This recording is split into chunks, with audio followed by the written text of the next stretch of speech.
Hello, Fightful Faithful. Welcome to a review of the Shawn Michaels tribute show, starring Shawn Michaels. This is Shawn Michaels, and I'm your host, HBK.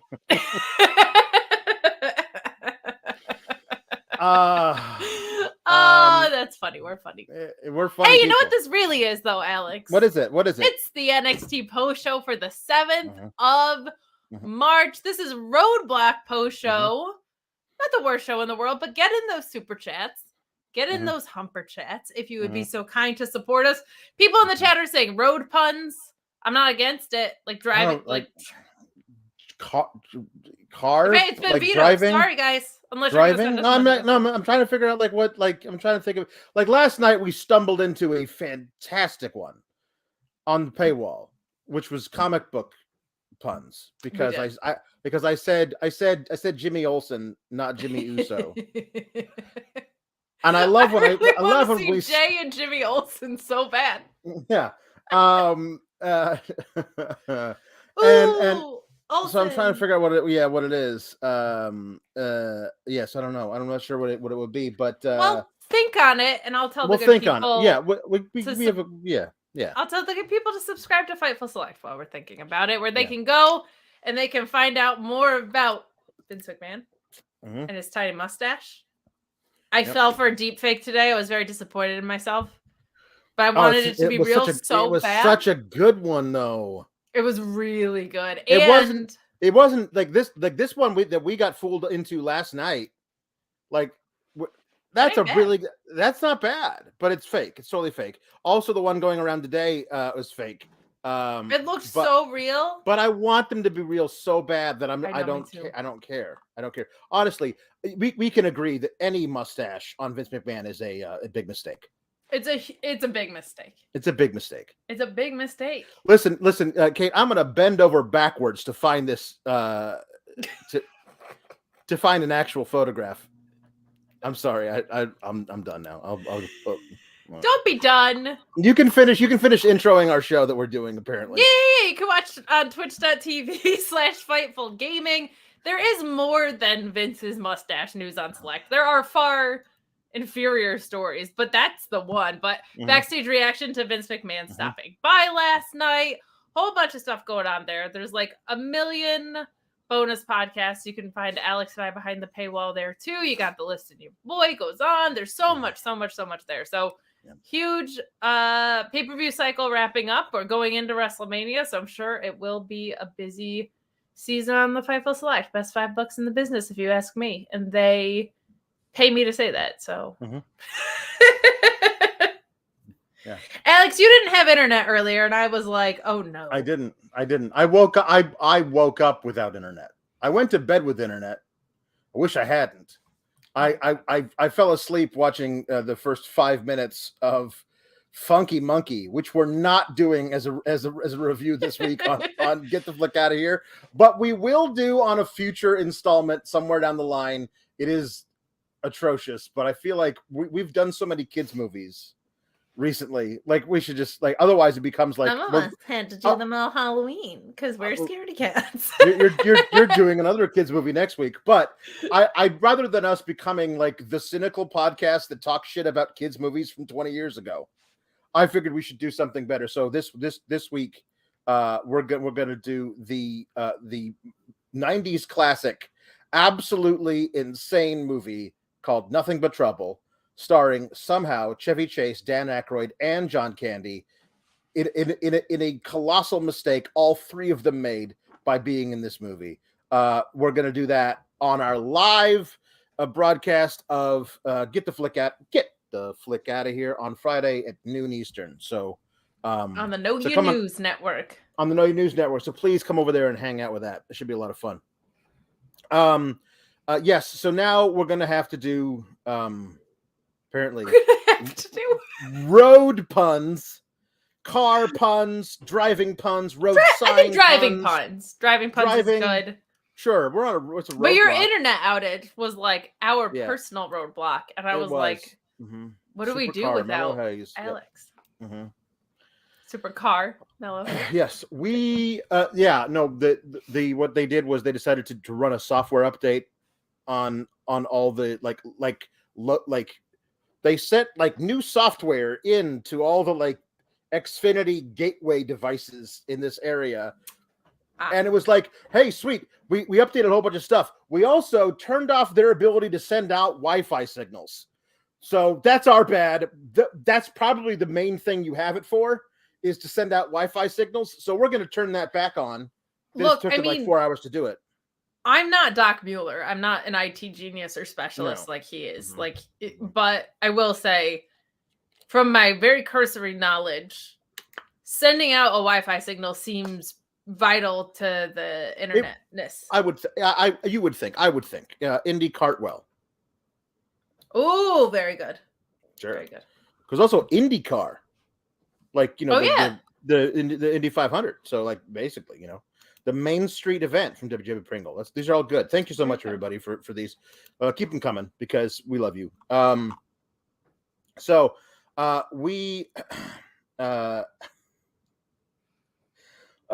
Joel Pearl says more like at Miss Kate Fake. Am I right? I don't get it. I don't get it either. Cam Watson says, don't know a whole lot about Switzerland, but I gotta say the flag is a big plus.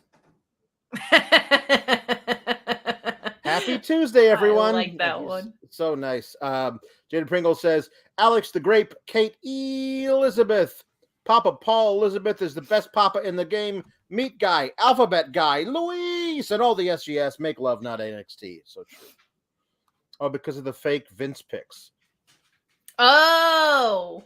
Well, it's not me with a mustache. No. It's Vince with a mustache. True. But I had one.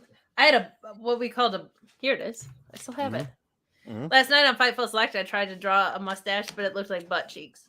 So it was a butt stash. Mm-hmm. Oh, no. So you see, because Kate talked about falling for a deep fake. So Miss Kate Fake. Like not Miss Kate Fabe, but Miss Kate Fake. So. Got it. There you go. Sorry, we're moving. We're moving and shaking tonight, Alex. We are true. Paul Elizabeth says, happy Tuesday to the SGS, including Team Kalex, the sisters, Alpha Bill, the Alpha Male, the Council, and of course, Sir JW of Pringle. Jester Designs says, catching up on NXT using Twitter, but I wanted to send enough for you both to get something from the corner store. Oh, well, thank you. Thank you, Jester Designs. I appreciate it. Meet Norma says, hello, Sour Family. There's a bonus digital underground performance in Nothing But Trouble featuring Tupac. Can't get more random than that. Oh, don't give away the game. Kate hasn't ever seen the movie. No spoilers in the chat because I don't know, like, there's anything you would tell her about the movie, she would think you were lying because that's how crazy the movie is. I saw it first when I was 12 years old, and I thought I was on drugs, even though I didn't know what drugs were, basically. I was very sheltered. Orion Penn says, we are all Liv Morgan at MSG tonight. So true. All of us. I lived in New York for a great deal in my 20s, and her look was every time you got approached by a man at a bar. That entire clip. It was hysterical. But yeah. Yeah. Tom LaValle says Penelope Ford X-Sabian Edition. Oh, okay. Ford Expedition, X-Sabian Edition. I'll take it. Something like that, says Tom LaValle. Something like that. But Showtime says Kevin owns, not leases. Kevin owns, not leases, because that's a better financial decision. And Kevin Owens is a very smart man. It is. Lord Kev says the equivalent of a 20. Reversed, because he's slow to trust. You would think Kevin Owens would lease first because he's so non-committal lately. It's true. It's true. Sorry, continue. Jake says Apollo Screed. Is that a car thing? Is it? I don't know. Is it? Lord Kev says the equivalent of a 20-car pileup, Dominic Mysterio. Oh, sad, but all right, let's get into this thing. Montez Ford. It's very good. Very good. Listen. Yo. Tonight was NXT Roadblock, Kate. And I I don't know why, but I assumed there were more matches on the show. And I'm looking at this rundown, and there's like one which I really liked. Another one which was pretty good. One that was really disappointing.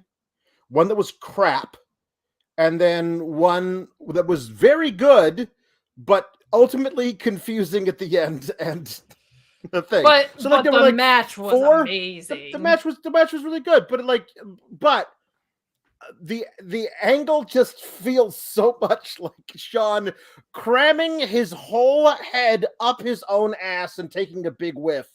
Like that to me just felt like what that was. So to me, you were like, "Hey, this is a really good show," while I was falling asleep, and I was like, "Is it?" Because like I didn't say really good. Well, let's be clear. My bar for NXT is like, this is a pretty decent watchable show.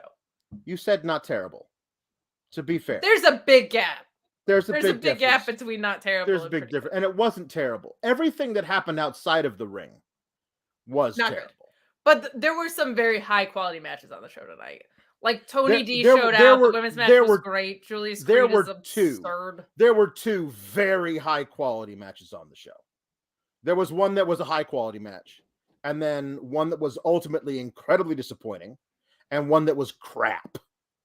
So like, you know, like, I mean, it's not when we get one of these named NXT specials, I'm always feel like, all right, there's going to be like 7 or 8 matches on here and they're all going to be awesome. And they didn't do that. Well, tonight.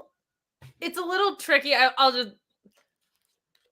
thought it was a lot better than a typical NXT show, but it's also a little tricky because it can't be like it's not like a different intermittent one because I hit the wrong thing. Because it's on the roads to WrestleMania, as it were. I feel like so it's like you kind of can't do what they normally do with these in between ones because it's like you still have to build to the mega payoff, which is on the other side of that, right? So, yeah, we'll talk more about the.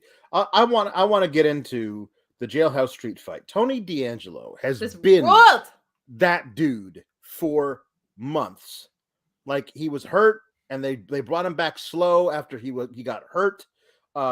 Every time he gets in the ring and gets a chance to actually have a real friggin' match, he shows out. That dude is incredibly strong, has really solid technique, and because he hides behind this weird like a guy from a deleted scene of The Sopranos season 4, like because that's the gimmick. People are hesitant to be like, no, that dude can go. He can work. He's strong. He's athletic. He's really good.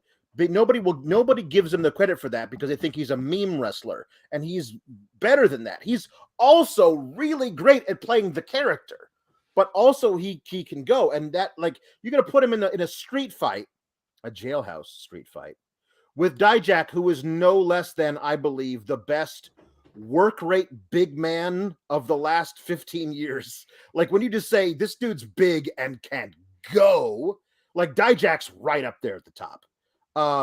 So he to me has the same thing that Takeshita does, where there's a lot of times where I watch a big guy and I'm like, wow, he can. Brody King, I'm like, he can move for a big guy, but I both am like, wow, they're so big. Because it doesn't occur to me until I like see them in the ring with someone or whatever, but it's like they don't move like big guys, they move like kind of more average sized wrestlers, and they happen to be really big dudes, which makes it really, really, really fun. So that always blows me away even more because it's like their size doesn't even hit me until then, and usually with a big dude, right, the whole thing is they're a big dude. So I think that's incredible. I think that's awesome. Yeah, this was really great. I loved how they utilized Stacks in this. Yes. Because he got a nightstick to the throat to start. And just as he recovered from that and got up, he got a chair thrown at his dome. And just as he recovered from that, another thing happened. That every time he got up and wanted to get involved, Dijak would be like, "No, you're staying down for the next 5 minutes." And I thought that was a really clever way of doing it, because if you have a street fight and anything's legal, and one guy has an underling who's at ringside with him, then it's really a 2-on-1 match. And so you have to figure out a way to book around that. And Dijak was like, how about, what if this? What if I just keep hitting him with really devastating stuff and he has to be unconscious for 3 minutes at a clip, and then he gets back up and I'll hit him with something else. And honestly, everything that he got hit with was so devastating, it felt like he wasn't napping. It felt like he was actually incapable of standing for that time. It felt like when you're in the ocean and a wave comes and knocks you down, and then you recover and another wave comes and knocks you down. I actually wish more interference spots would be done like this, or like a Jericho match happening like this would be really fun. Of like all these lackeys coming out, and this is how they don't get run off, and they're not there totally. They just get beat down, and then there's a reprieve, and then beat down again, and there's a reprieve. Really, really liked this opening match. Tony D'Angelo showed out. Dijak is incredible. This is the perpetual problem with NXT, and in some ways it was a little bit of one at like the end of Black and Gold era, and from then on has been an issue. Basically, since they were like Karrion Kross is the guy who's going to run through everyone. To me, there's been like this thing of, okay, I know what Johnny Gargano is doing back down in NXT. I don't know what Dijak's doing back in NXT, and I don't know what Apollo Crews is doing back in NXT. Like, that makes me a little nervous because those guys, it's certainly not that they're not main roster athletes and performers. So why Dijak is doing that, I love seeing this from him, but like, also feel like he should be a heavy on the main roster or doing something up there. Like it's a little tricky because I don't know if he goes near a title picture really, but I loved what we saw tonight. This was super fun. It was really like hard hitting and violent without being like gimmicky hard hitting and violent, which was really, really fun. And I liked that it opened the show. That was a fun, that was a fun way to go about it. Yes, I thought this was really, really great. There were times where I was like, damn, I always forget how strong Tony D'Angelo is.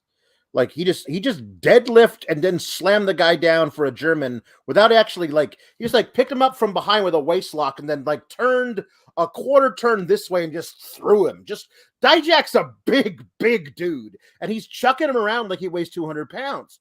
His style almost feels like strong style a little bit. Like does. I was like, did this guy, was he in New Japan at some point? Like here's the crazy thing about Tony D'Angelo. The guy that I would honestly describe him as, if he put on like over the course of the next 10 years of his career, if he just started just like getting bigger and bigger, and by then he was like 280.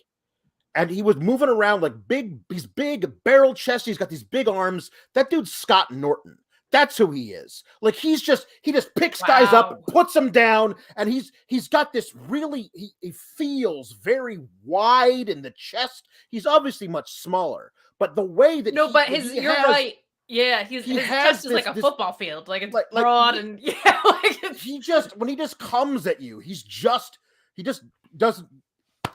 Things just bounce off of him, and he just like he's obviously too small for that. But if Scott Norton was 240 pounds and was like could work a little faster, like honestly, that's what it felt like to him.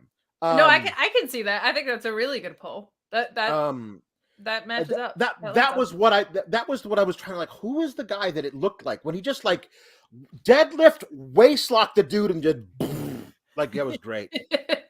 It is. It's I don't know. I have an appreciation for it because it's all the fun Wreck-It Ralph stuff that I like from a Braun Strowman type, but with professional wrestling behind it, which means I like it. Like it's a little bit better. Yeah. So the end goes that he was going to be able to lock the cage with Dijak in it, but if Dijak had a hostage, because he had brought Stacks in there with him, and for whatever reason, now the most important person in the entire world to Tony D'Angelo is Stacks, and he will not betray this young man's trust. And so he wouldn't lock it Stacks in there with Dijak. Even though Dijak would lose the match, and then you just like unlock the thing because the match is over. And like, I don't know what Dijak could do to him in the 4.5 seconds between latch gets closed, latch gets up, open the door, come on out now, Mr. Dijak, you lost the match. Like, I don't know but whatever. I appreciated that he was too good of a guy to lock his underling in the his henchman in the cage with Dijak. But then that allows Dijak to get the upper hand. Hits him with his feast your eyes and drags him into the cage and then tries to shut the door, but Stacks flings his body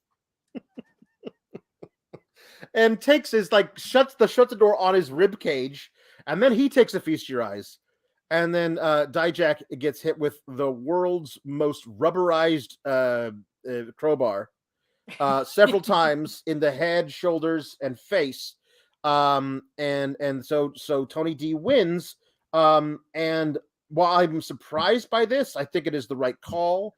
I think that that Tony D should be moving up, especially if you're going to probably lose Braun Breaker. Yes, very much so. Like, you gotta, like, if Melo's gonna take over and be the guy, you gotta move guys up the card. Now, Dijak could also move up the card, but like, I also feel like he's there not for a few months. He's not doing a Dolph Ziggler.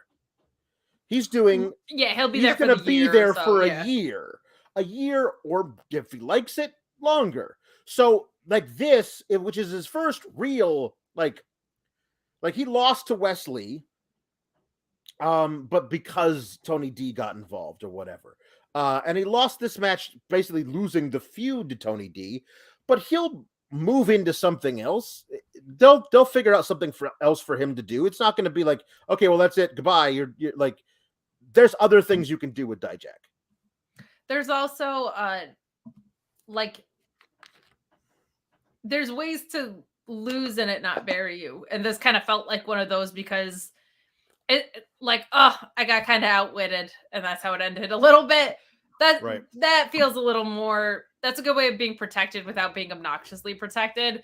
And because Dijak is so imposing and moves the way he does, it almost not that it doesn't matter if he loses. I mean, it doesn't matter if anybody loses in this world, but he's not full Teflon like an Orange Cassidy, but he's there's a lot of leeway before you start to be like, I don't believe that guy can kick someone's ass because he's taken X losses. Because he's just imposing enough, it always feels that way. Right. Yeah. Jake Salazar says hockey's Tony D'Angelo used his stick to hit somebody in the balls, and the entire Tampa Bay Lightning jumped him bloodline style. I feel like that's fitting for Tony D's match tonight. Yes, it's true. Mm-hmm. It is funny that like Tony D and Hook were just meme wrestlers, and they both turned out to be like really good, like absurdly good. Yeah, yeah, it's true. I mean, I skipped over Tiffany's Epiphanies. She introduced the show. Yes, she did. She's very, very good. I don't know if it was her or who it was in creative, but whoever came up with Toodles is like deserves a raise. Like, give them more money in their paycheck, because it's so perfect for her. Give them a cut of whatever Toodles t-shirt she should be selling, because there could even be like a wrap around the back design where it says Toodles on the back. Like that is, she has, and I don't even like characters like this, but she does a really good job with it. Like the Valley Girl kind of thing is not for me, despite my uncanny impression of it. But she has sold me on it, and she's found a way to make it work in a wrestling ring. That feels like the biggest challenge in NXT, and I feel like it should be the least challenge. Like they should be giving you things that make it easy and developmental to get them in a ring, but they don't. And she has just been fantastic, just fantastic. And she's been unbelievably marked improvement in the ring. Like it's been awesome to see. So that was fun. I'm here for Tiffany's Epiphanies, and I'm here for Toodles. Yeah, not just because I get to say it. No, because it is genuinely very good. So,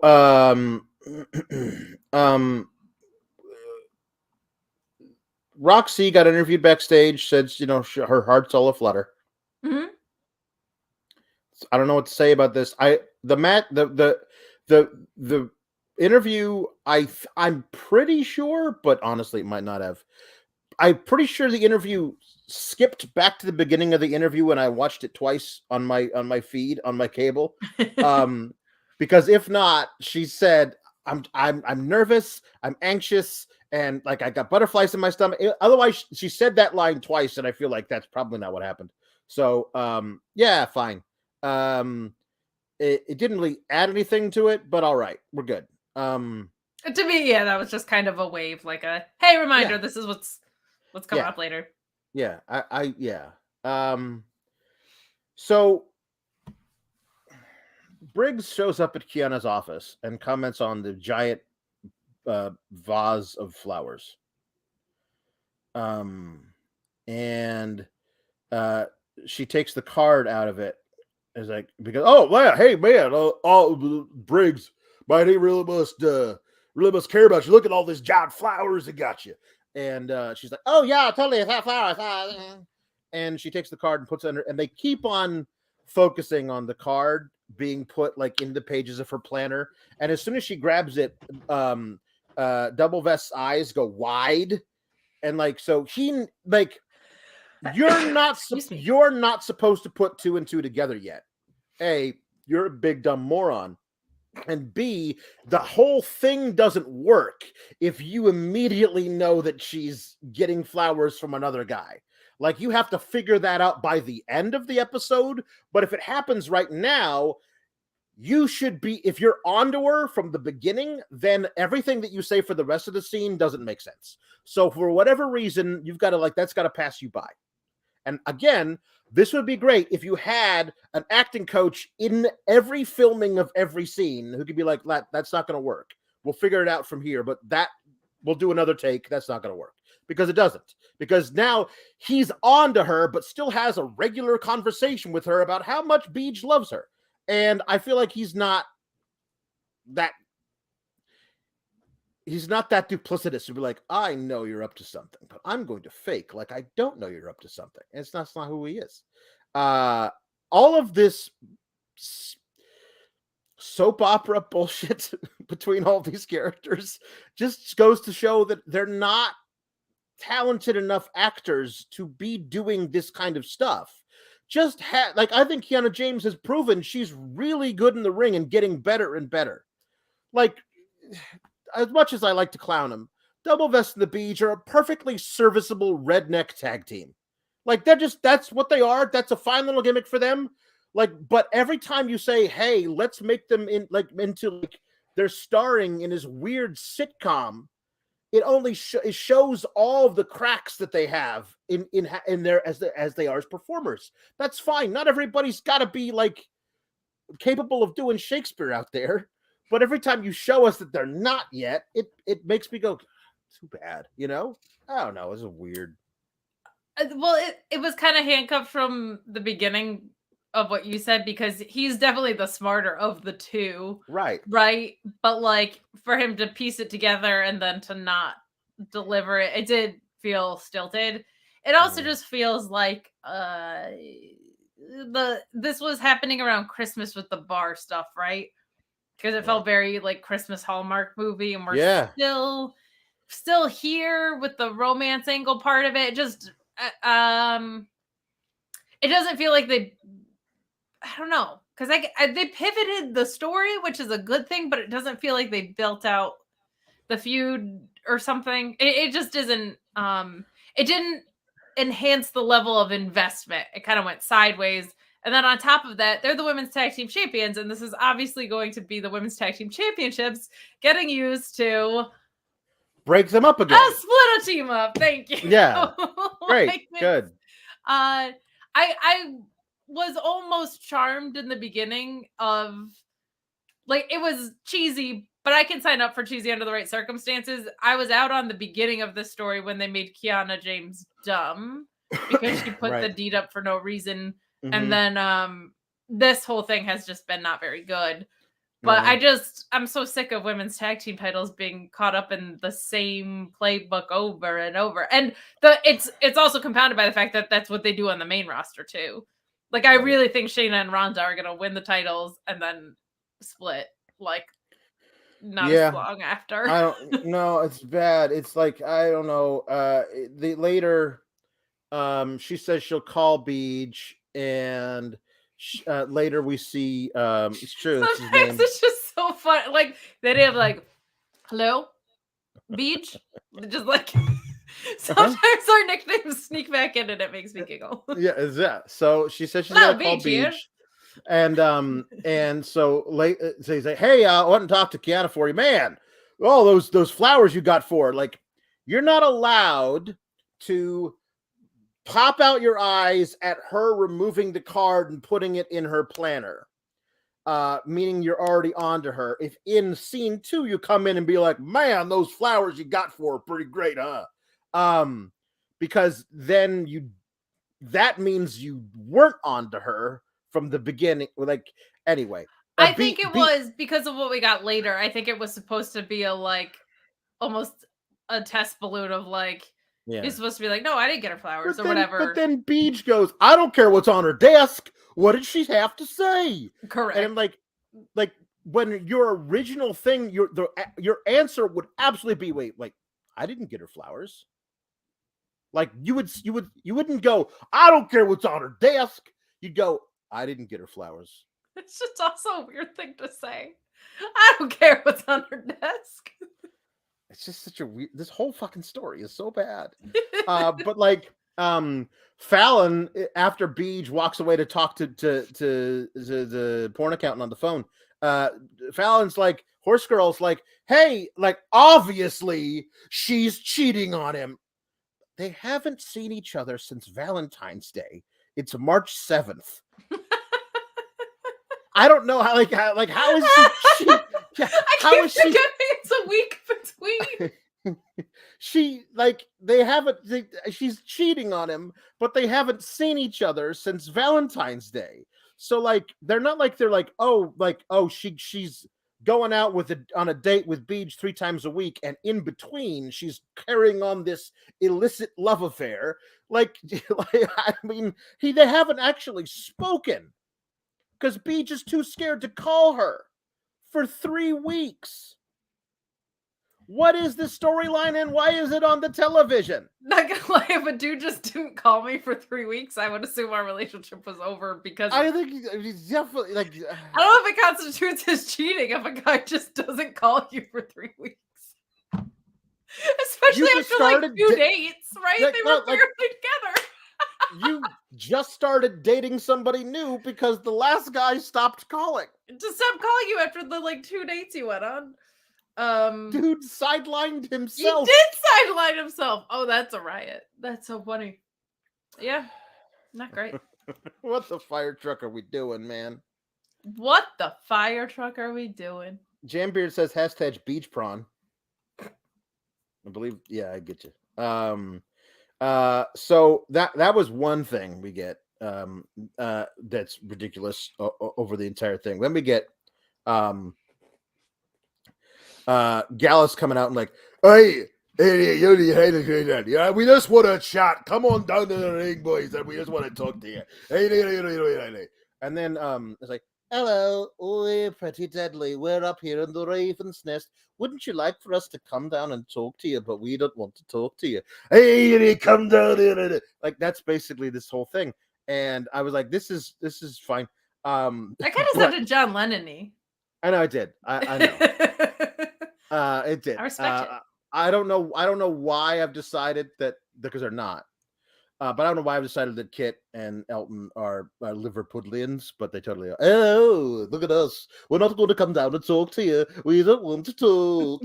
Because they're cheeky. I kind of like it. I'm in. Yeah. Let's be real. Nathan Fraser doesn't actually sound like British season, Scottish season, British season, Scottish season, Scottish season. There you go. Yeah. I have this. Weird. I'm so sorry, guys. I feel like I let you down when my bangs aren't good, and I have this one. Oh no. See this? Because yeah, I understand, but This like, one listen, errant bang.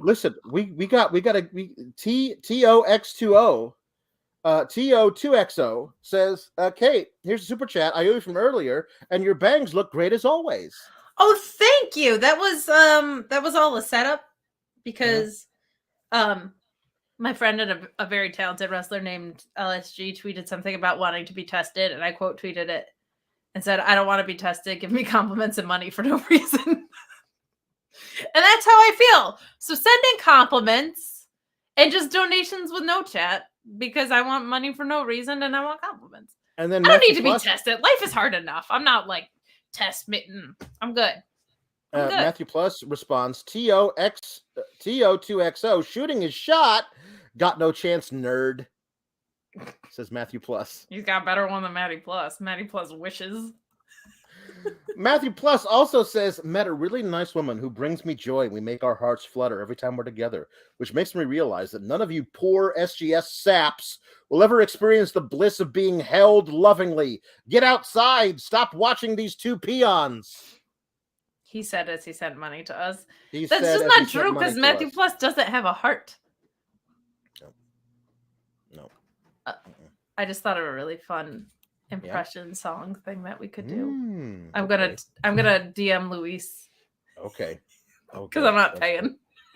No, why would you? That's a terrible idea.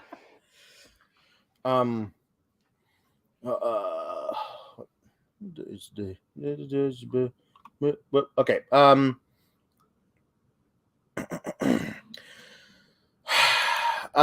So anyway, yeah. So then the Pretty Deadly comes down, and we're gonna lay our tag titles on the ring, in the ring, and you come down and get them. Oh, just kidding. We're actually gonna beat you up. Ha ha ha! Gotcha. Oh, that was you got him. I'm so proud of what I just DM'd Luis as far as the song for later. Like so proud. That actually wasn't the worst. I've seen worst like baiting into a beatdown, but also just like if I was a wrestler, I would just assume everybody was gonna try and beat my ass all the time. You know what I mean? Yeah. Like I don't know. Ryan Benso, so it was Matthew Plus talking to Liv. I get you. There you go. So we're gonna get Pretty Deadly versus the Gallus boys at some point. Which means I get to do my my impressions of the Gallus boys and just your like if you mute something during a squabble, the closed caption will say generic noise. That's Scottish generic noise. Yeah, there you go. Very good. Lyra Valkyria, the hashtag bird lady. And we got a vignette for her. I don't know what to say about it. Gallus versus Pretty Deadly is next week. Thank you. Yeah. UK next. Yeah. Bird Lady's really good in the ring. Shrek, John Lennon next. Yeah. On the main roster, they're doing Ireland versus Scotland, probably. So, Bird Lady, not really a Bird Lady too, but she was really, really good in her in-ring debut. So I'm very excited to see what's to come. What's to come is a feud with Stevie Turner. Because she talks about how she was picked in a randomizer for Stevie Turner to be like, listen, Stevie Turner. You listen to me, girl with your fancy randomizer, Stevie Turner, and your fingerless gloves. And you're like, it's kind of a boy's, but it's a girl's name. Twitch gal with her fancy randomizer technology. You got puns? I don't think so. You got impressions? Nuh-uh. All right. So you back off. You stay in your lane. You debut as a wrestler, and then you get out of my territory. This is the old days. This is the territories. Podcasting is our territory. Go back to Mid-South, Stevie. Mm-hmm. It's good. Every time she's on, that's going to happen. Mm-hmm. Yeah. They're cool lighting. There was a Dragunov promo thing. Mm-hmm. He's great. More matches with JD McDonuts. Yeah, those are great in the ring. I'll take them. They'll be great. It does it was like, all right, well, we can't have Dragunov messing up the titles program right now. Correct. So let's just keep him busy with JD McDonuts for 6 weeks. All right, but eventually, if he's on your roster, same thing with Tyler Bate. You're gonna have to start putting him in title matches. So yeah. You're gonna be so mad at me, but I really like Tyler Bate and Kiana James's little segment today. I thought it was really funny when he called her Hale? With Thea Hale. Sorry, yeah. When he called her a big strong girl, I laughed out loud. Yeah, it's a giant waste of his talents. JD Pringle says Stevie is no streamer. Like she has no prawn bots. She has no prawn bots. She's got no dual vests. I'm not going to speak to whether or not she has beach because that's personal. Right. Yeah. I mean, listen, it's 30 I know seconds. she doesn't have a Louise. No. Good luck. They are absolutely going to start calling him Master Bait. Anything to do to make him seem not serious so that we don't have to see him as the NXT champion, which is his fucking birthright. It is that guy's so damn good, and it's they're just gonna keep him away from anything serious for a while because if it was his birthright, his last name would be Rhodes, not Bate. True. No, but I think we're gonna get Tyler Bate versus Duke Hudson. Yes, we are. The small little side thing of him being like, you're a big strong girl, and her being like, I am a big strong girl, kind of got me. I liked that. It was short, it was sweet, it was out of here. Yep. Dragon Lee is at ringside. He is at ringside. Yeehaw. Good for him being there. Now let's see what they do with him. Well, I'm not excited about that part, but I'm glad I like it when wrestlers are employed. I like it when wrestlers are employed too. I do like it when wrestlers are employed. But to your point, their track record with Hispanic wrestlers, particularly luchadors, is not great of recent years. Let's think of guys around that size currently in NXT that he would have to leapfrog to get. Basically, I know he's a whatever around that size. Dragunov, JD McDonuts, Wesley, Tyler Bate, Nathan Frazier, Axiom. That's just to name the ones I can think of off the top of my head. He's great. He might be better than all of those guys, but he's gonna get lost in the shuffle, as evidenced by the fact he's been signed there for I don't know how many weeks, and they're finally like, hey, here he is sitting in the crowd. They could have debuted him with a big, awesome match against somebody. But they didn't do that. They wanted to do him with standing there, which I guess is the tradition that they used to do, but that hasn't been tradition in forever. Carl Fredericks can't get off the damn level up. I think him being in the crowd tonight was supposed to be a swerve for people thinking Shawn Michaels was going to send Dragon Lee out against Grayson Waller, and then it ended up being Gargano. But I mean, when somebody signs, and I feel like they should do this with Jay White if he's coming to the main roster, you can make them feel like a big deal immediately, even if they're going to lose by putting them in a title picture. And I think Dragon Lee versus Wesley for the Superior Lee is a match that would be fantastic. So in that case, I don't mind a hot shot if it's hey, this guy's coming in, he's incredible. It's a one-off. It's not at a pay-per-view. That's not your stand and deliver program. I don't know where he goes immediately, but I feel like him versus Wesley as kind of an introductory quick thing. He'll probably be in whatever they're going to do, a cluster F ladder match probably, right? So he'll probably be in that. Yeah. I don't know. There's every time anybody brings up Jay White signing with WWE, it just makes me sad. Well, we don't know that he did either. No, I know, but like the thought of him being handcuffed in WWE, the thought of him being in matches that have absolutely horrendous, shitty booked finishes over and over again, roll up, distraction, DQ, like just let the fucking man work.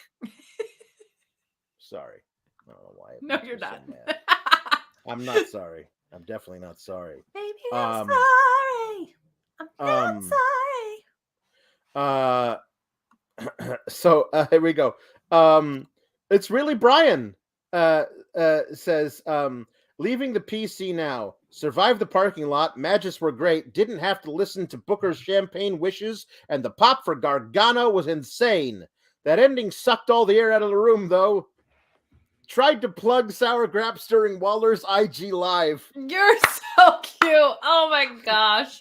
Grayson Waller has me blocked on Twitter because there was a picture he posted where his pants were flesh colored, and I said, "Why aren't you wearing pants?" It was a question. "Why aren't you wearing pants?" And he blocked me. He did, and you know what? Braun Strowman's not my favorite dude in the world, but we talked about his red pants for weeks, and he didn't block us. No, it's true. So God bless him. Grayson Waller got some thin skin. Braun Breaker and the Creeds wore matching singlets. They did wear matching singlets. I popped for that. And they beat Indus Sher. This was a good to very good match that never really got off the floor for me. Like I know those guys dressed in blue singlets can crank it up. But I feel like there was like, okay, well, Jinder sucks. So we're going to figure out a way to make him not look awful by like just slowing everything down. And it felt choppy. Like, okay, we're going to do so. No, we got to hold it. We're going to run it back a little bit. Oh, we're going to do something. And I like the finish. But this was the finish was great. I want your John Cena US title open challenge Raw booking. I want Julius Creed to be the guy that comes and takes it. This guy is ridiculous, man. He's so and good, he'd be a perfect US champion guy. Like he busted out a 450 off the top like it was absolutely nothing. And dudes that size don't do that. No, and he could turn around and be like, "Oh, I'll just like suplex me or whatever later." Like it's so impressive, and I feel bad because it's not like Brutus is bad. He's really good actually, but Julius is just yeah. I mean, he could be the next like guy. You know what I mean? I've said it. Like that guy's the closest thing that I look at him and the way that he moves in the ring and how fast he's picking things up and how strong and athletic he is. The only thing I have to compare it to, and he's not quite this, but the only thing I have it to compare it to at this point in his career is 2002 Brock Lesnar. That's the only thing I have it to compare it to. Is this dude just shows up and it's like herking people all over the ring and then like busted out a shooting star press. Like, no, I don't think that's a thing you should be able to do. That's not allowed. You can pick one. And he's like, no, I'm going to do both. And like extremely well. Like he is so crisp and explosive with his movements. It's nuts. Like that's probably why I was feeling more like very good, great. I'm just so impressed and blown away by him. It did feel like this didn't like get going. I loved that they all wore singlets. And I do feel like there's the whole idea that styles make matchups, and I feel like that's often true.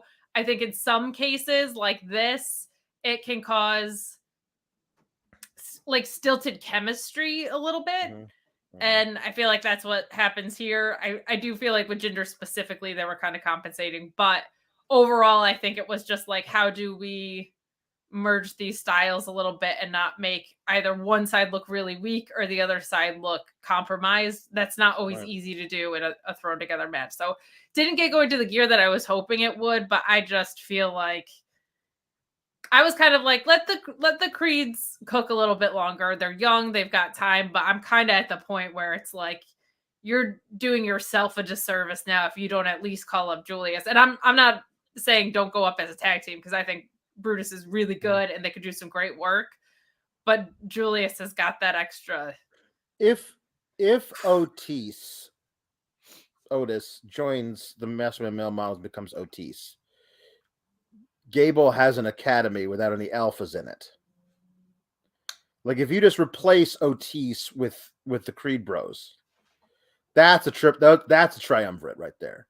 Like and like they could be a lot of fun doing really cool. Like I wish that threesome right there makes me wish that WWE had a actual trios division, because I would want to see those three guys wrestling like a 6-man tags. I think that'd be so good. It at least makes me wish that they could. It's that thing that once you show, I guess Vince isn't there anymore, but like once you've gone funny, you can never really recover.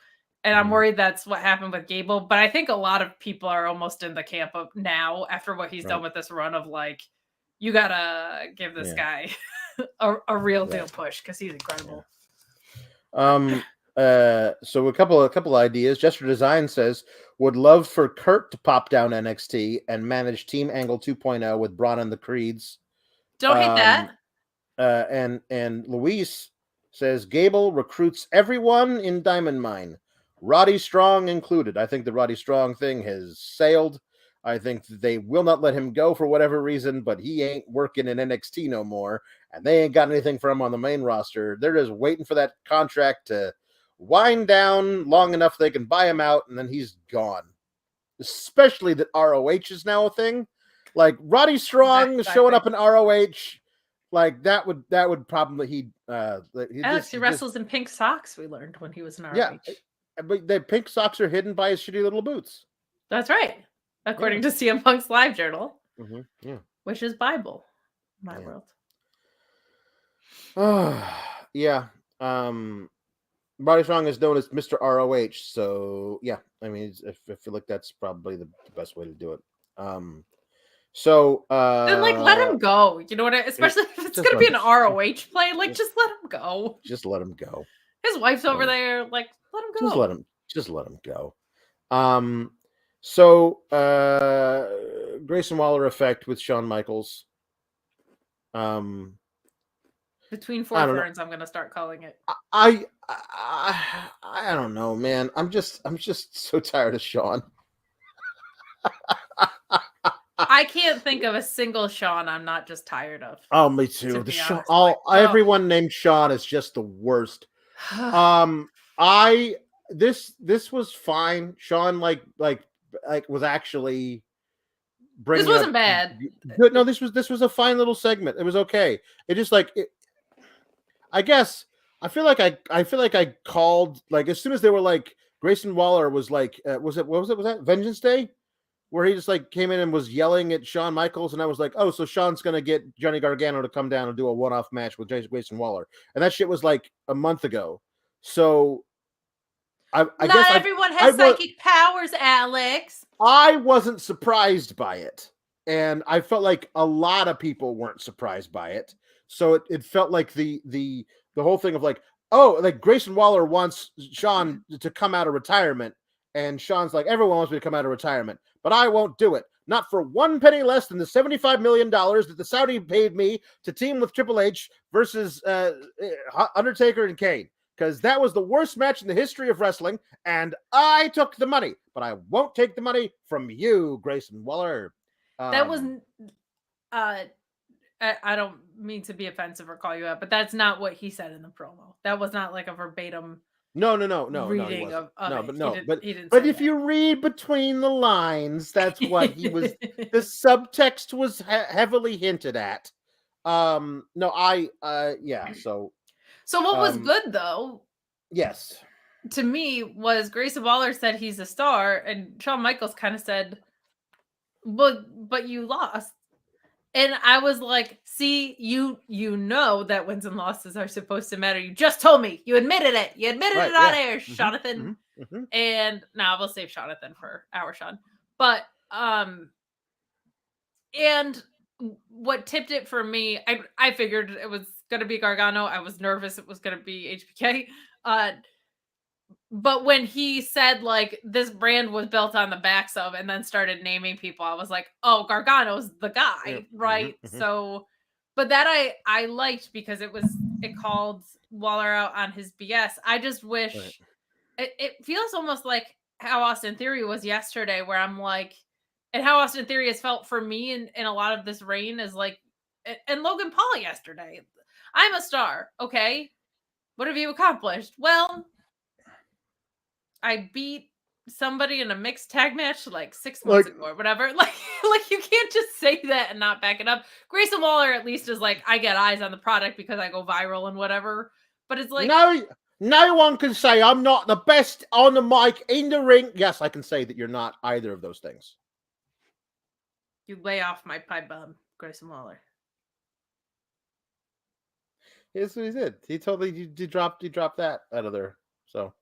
And he went with the like, you became Vince McMahon, you're the authority thing. Yeah, which is just funny. Like, hey, Shawn, remember how they kept you down in back in the 90s? And Shawn's like, yeah, they did. Hey, you know what else happened in the 90s? I wonder if I could figure out a way to change the ending of the show. So, or you know what else happened in the 90s? Yeah. They double-crossed Bret Hart in real life to not hold you back. It was so fun. It was so funny.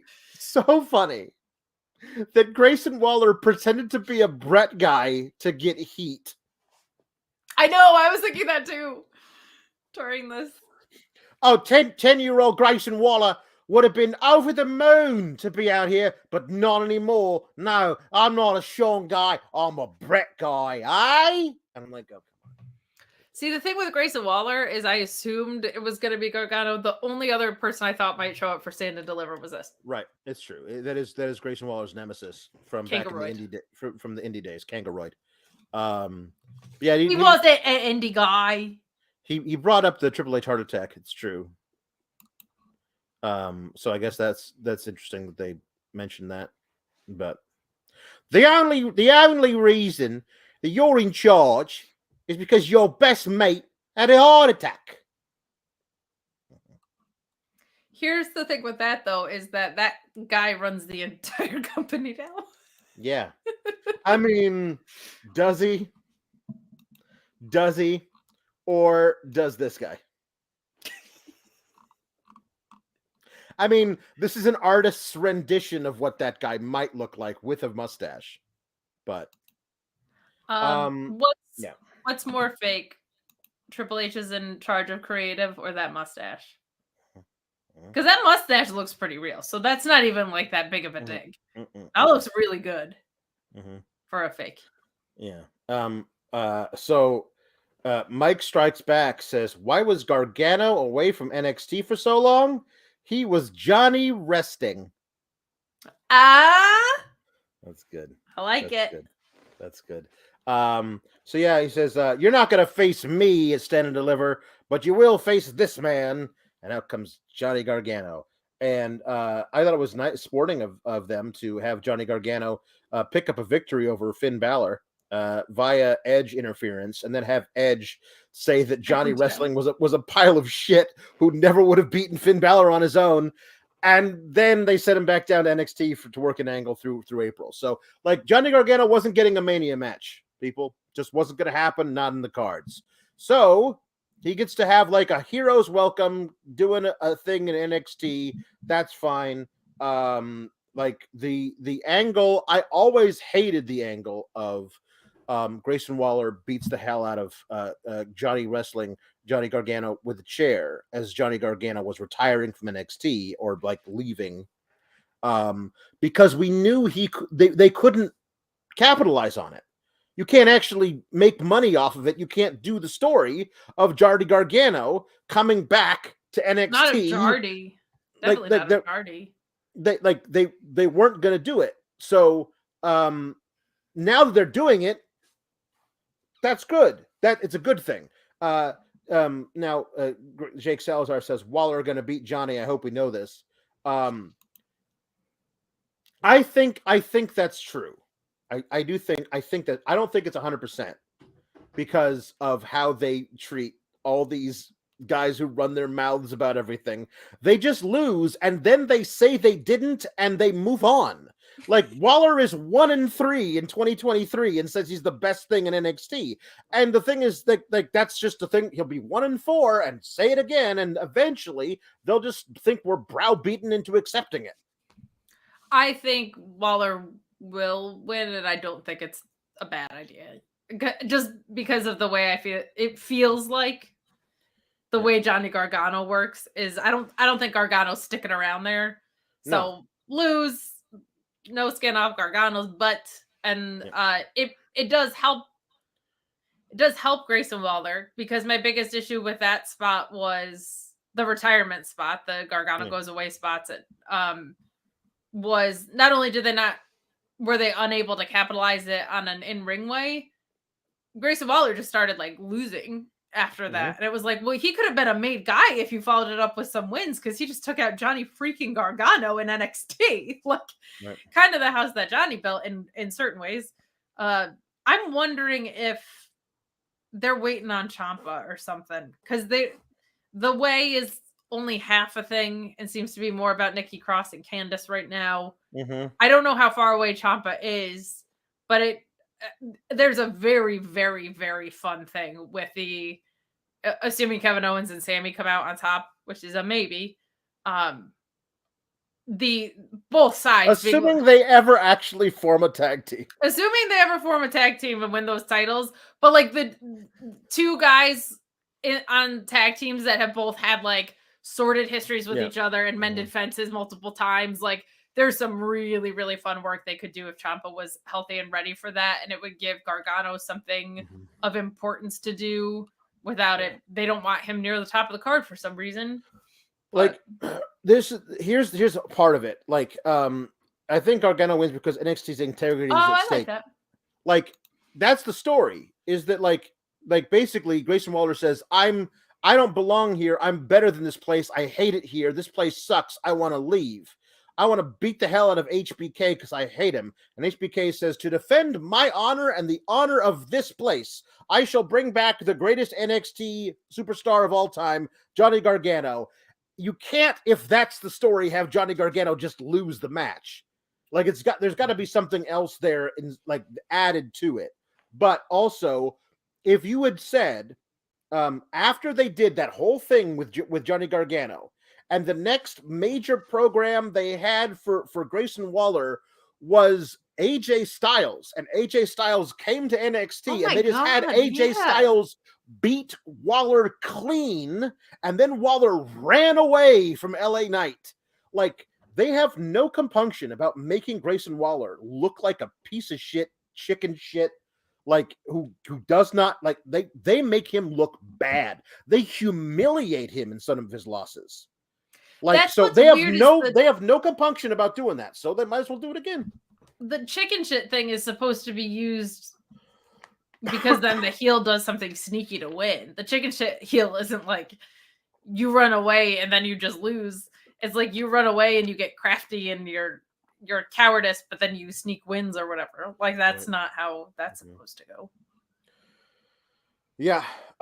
Jay Pringle says he needs to be careful. HBK is going to block him on the tweets for that Brett talk. It's true. By first name only. Also, Shawn Michaels has me blocked. Did not at all mention him in the tweet. Just put a picture of him looking haggard next to a picture of Trevor from GTA 5. I didn't tag him. Didn't do anything. And somebody must have snitched on me because then he blocked me later that day. So we do, these reviews in general aren't the most favorable. So no, it's true. But like he's got to have a burner.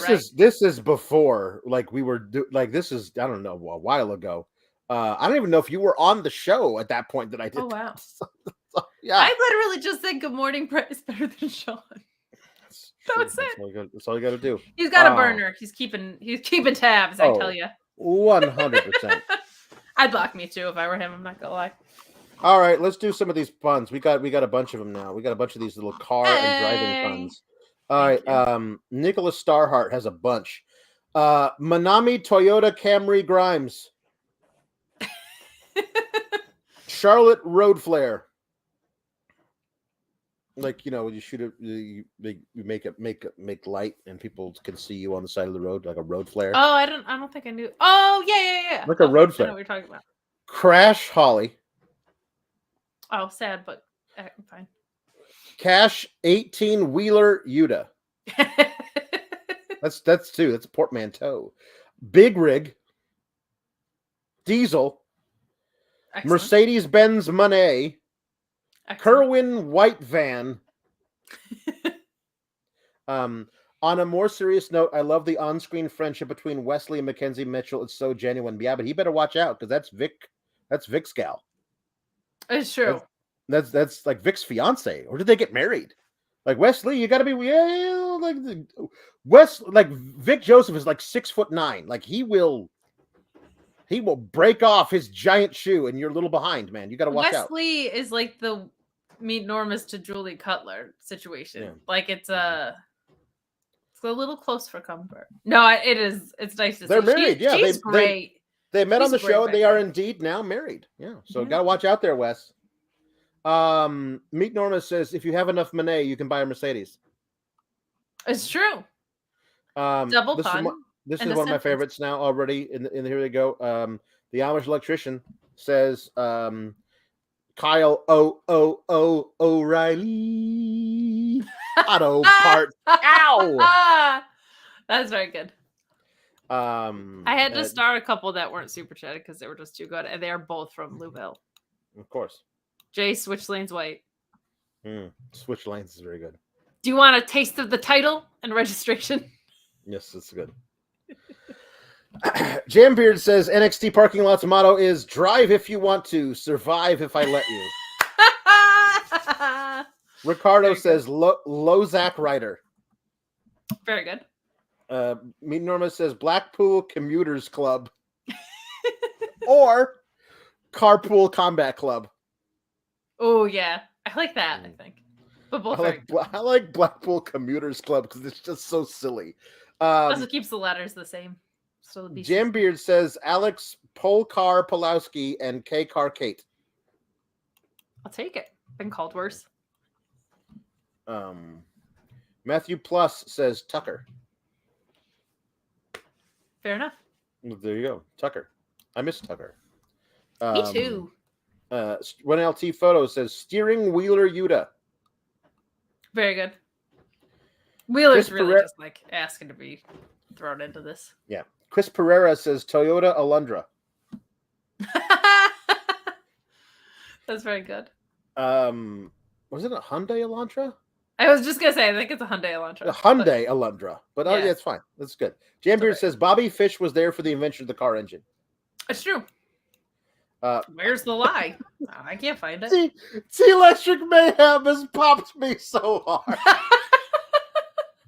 T Electric Mayhem, this is so good. This might be one of my top 10 puns that we've ever gotten. I don't know why this tickles me so much. This is very good. I'm looking at it now. Beep Beep Bigelow. There's another one that was a Bam Bam Bigelow pun that got you super hard too. There's something about Bam Bam puns. It really is, man. Because Bam Bam's already a fantastic name, and you can pun it so easily. Bam Bam Bigelow is like so for good. Who Bam Bam Bigelow was to have like beep beep is just beep beep Bigelow. Beep Beep Bigelow's great. Jimmy Pringles, CM Trunk. CM Trunk. CM Trunk. Mm-hmm.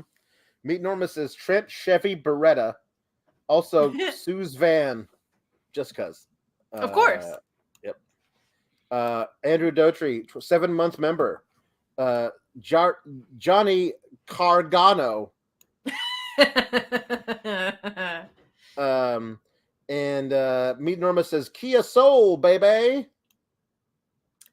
Very. You could also do just a Kia Soul Ruka. You could. G-Bro says DeLorean Brown. D-Lo is DeLorean. I like it. DeLorean. That's what it's abbreviated for. Chris Pereira says, my car has a 2.0 Lita engine. Double, because you got 2.0 and Lita. Very good. Lita. Ricardo says, Ford Black Taurus, Callahan car parts. That's good. And Louisville says, gasoline in my soul, unleaded form of petrol.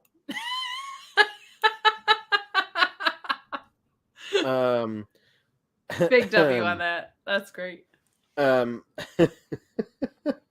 CO says, I am Manuel J-turn Ferrari. I'm faster than you, and you know it. I miss driving manual. She was a great car. Ricardo says, Chevy Malibu Stacy Keebler. Very good. And Jambeard says, Manami Toyota. Very good. We got one of those, but a classic. Feeling Dreepy says, wacky Harley races. I mean, just basically just Harley race. Harley race, yeah. Yeah. Jambeard says, Biff Buick, a.k.a. Oni Lokar.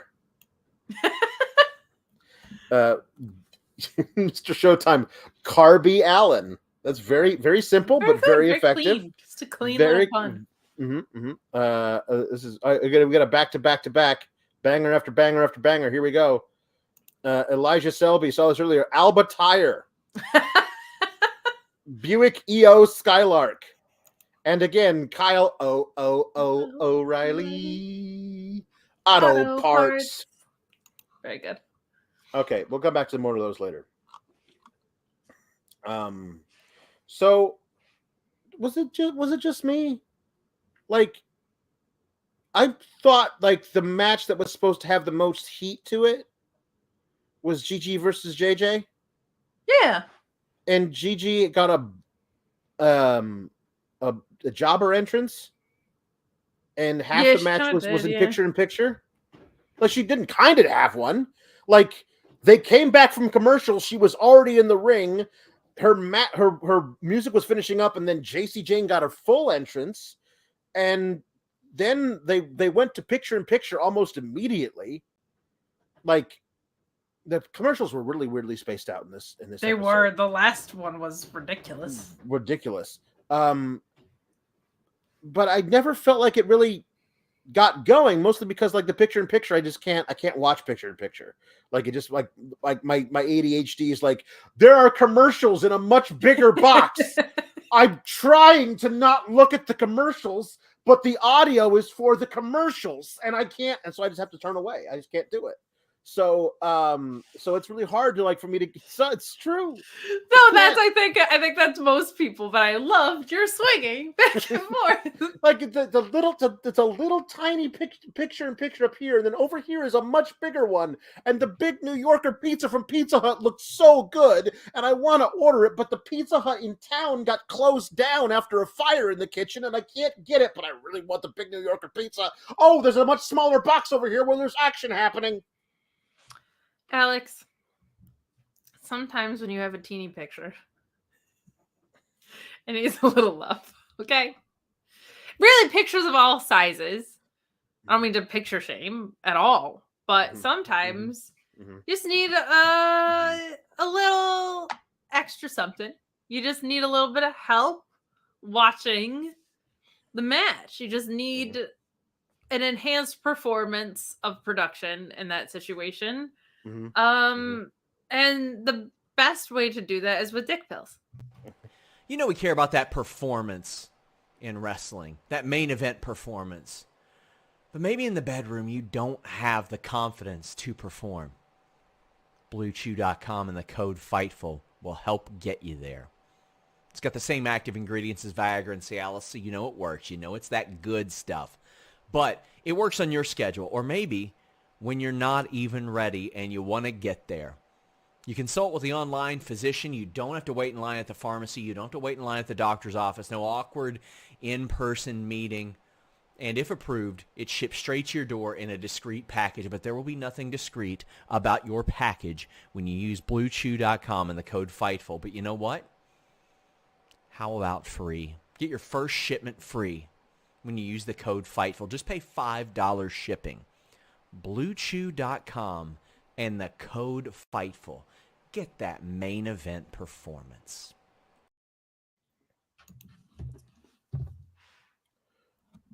For all your picture-in-picture needs. Bluechew.com, code Fightful. It just never felt like it kicked into that I hate you so much we have to fight each other thing for me. It just didn't... And this is another one of those ones where it's like they're gonna run it back a bunch. Right. So like they didn't want to do everything, but like you have to lay the match out as though it is the end, even though you know it's not gonna be. And it felt like they didn't do anything in it. And then it was a really cool like version of a crucifix bomb, but have we ever seen, is that a Priscilla Kelly move?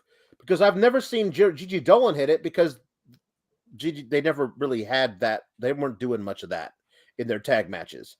So she basically hit her with this crucifix bomb and pinned her, and then Jayne beat her up after the match and then said, "This isn't over." I don't know, man. It probably didn't get into the gear that we were like hoping. It just felt like, and picture did hurt it for sure. Like it, I mean, just like as I was like wanting to get it in there. If we go segment by segment. If we missed your chat, Louise will hop on it, just resend it with a bunch of asterisks, because I just double checked it. I don't think I saw it, but we will get your chat read. The puns are hard because it's like everything's right off of each other. So, Alex, are you saying this match didn't shift into third gear? Yes, that's what I'm saying. Yeah, it didn't feel like it had the momentum, but Shawn Michaels, that door spot was like 2 weeks ago. He had a whole new tribute to himself that he had to book at the end of the show. So that's old news at this point. It was 3 weeks ago. Like he's just, he's. Yeah, that's old news. He's got so many more tribute spots to himself. So many other things he's got to do. Chances, and the answer is 100%. Carmelo Hayes rides a zip line down to the ring for his title match versus Bron Breakker at Send and Deliver. That should be a prop bet at DraftKings.com. Code Fightful. The final thing that happens in the storyline. Roddy Strong's going to come back. By the way, I don't know if you guys know this, but he's going to come back, and then he's going to get into a feud with Julius Creed 1-on-1. And at the end of the feud, Julius Creed is going to have to put him out for good, and so he's just going to say, "I'm sorry, I love you," and he's going to hit him with the he's going the unnecessary clothesline where like he knocks him down, and then Roddy's going to be laying there like this, like come on, and Julius is going to be like, "I'm sorry, I love you," and then hit him with a big clothesline, and then he's in my head too, like he looks like how Ric Flair, my friend at the Shining Wizards podcast, said he looked like a melted candle. Like melted candle, bleach blonde hair, Roddy Strong is an insane thought. Like chaotic. Kishara. Yes, we accept late humper chats for earlier segments. If so, I sent one in earlier. I don't know if you're waiting for the end to get to it. Yes, usually if we've gone far enough past it, I bring it back around at the end and get all the trailers at the end, the stragglers. So I'll do it now though, just for you, because I love you, Kishara. Tony D has big Tetsuya Naito LIJ energy, rule-breaking heel who still has the face quality of caring about his guys and might get over with the crowd. It's kind of what I said about Strong Style. It felt like I totally agree. Norton was a good pull though. That feels dead on to me. I mean, it's just because he's definitely not the same guy, but he's got that. I'm just gonna herk you up and put you on your face kind of energy to him that is very Scott Norton. There was a while ago that something was going around where Scott Norton used to like do a stalling vertical suplex and then just do the walk away spot from his own vertical suplex, and the guy would just go whop and land on his back. And I was like, somebody's got to pick that up. And the perfect guy to do it is Will Hobbs. Like, he'd be so good at, like, just holding the guy up there and then just go, like, walk away doing this as the goose goes, like, onto his back. I'm like, somebody show that to Will Hobbs. Make him start doing that spot because that would be so good. I will also nominate. Can I interest you in an Alex Hammerstone to do that? Because he has a great stomach suplex. Sure. Yes. Alex just said, I don't watch MLW, Kate. That's what that was. I mean, I would like it to be somebody on the program that I watch normally, but like I do like Alex Hammerstone, what I've seen of him, and I think he would be a very good person to do that. But I want it to be Will Hobbs because I like Will Hobbs because I watch him every week. That's fair. Listen, this is just a stream of consciousness. If you have not realized this yet, I did a rant about how picture-in-picture makes me not pay attention to women's matches because I want a pizza. Listen, we're just going here. We're just rolling with the punches, okay? Like that's not the part where we need the discipline too. Like No, I don't know if no. you've noticed, but like we got Right. puns and songs, man. Yeah. So Breaker comes out. This was not scheduled. What is this? Isn't on our rundown, says Vic Joseph. What's Breaker doing out here? And then he's like, hey, no, I just wanted to, we should probably do this. And I was like, I thought we already did this. I literally thought the match had already been made. It's so funny to me, like that we've been told through various ways that obviously the match for Stand and Deliver is Carmelo Hayes and Bron Breakker. But we actually haven't done the I challenge you to a match at this event segment. So we have to do it. As even though everybody who pays attention to the show knows that's what the plan is, we still have to do the segment. So they did the segment and it was good. And Carmelo showed respect for Bron and Bron showed respect for Carmelo, which does feel like the way Bron basically does most of his feuds now. So I want to see how this gets different. Like I want to see how this goes by the end. This makes a lot of sense. Yes, we did watch Roadblock. This is a Roadblock review, as the thing says. Yes. What I liked about this is this actually feels real. Like this feels like this is the match people have been waiting to see. These are the two people from the beginning who got chosen. Like in a world that is so gimmicky and over, like we got a save the bar and a romance cheated on thing. But like this is how you make wrestling matches. Like this felt really authentic to me. Carmelo's so special. I hope that there's something that gets Trick banned because these two guys just deserve to have the match that they're capable of. Clean or close to clean, limited to no distractions. A good, like, I would say 15 to 17 minutes. And just do it right. Like, because everything that they said was true. And it was really refreshing to have it set up like this because that's exactly it. Is like, and I loved Carmelo being like, I always watched your matches. Like, if I went on first, I stay till the end to watch your matches. Like, that stuff feels very real. I don't know if it is. Might be. But, like, I love that stuff where it's just like, yeah, you're the world champ and I'm doing the world champ things. Is really, really fun. And this was a little bit different of a side of Carmelo, too, because it wasn't like, I'm so cocky. It was kind of like an all-star game. It was like your best, my best kind of thing, which I really, really like. Carmelo's so special. I think this match legitimately will be great. But I really, really liked the way this got set up. And at the same time, this is pretty fundamental. Like, this is how matches kind of should. Right. I did like the peek behind the curtain of like, hey, so NXT's changing and you guys are going to be in charge.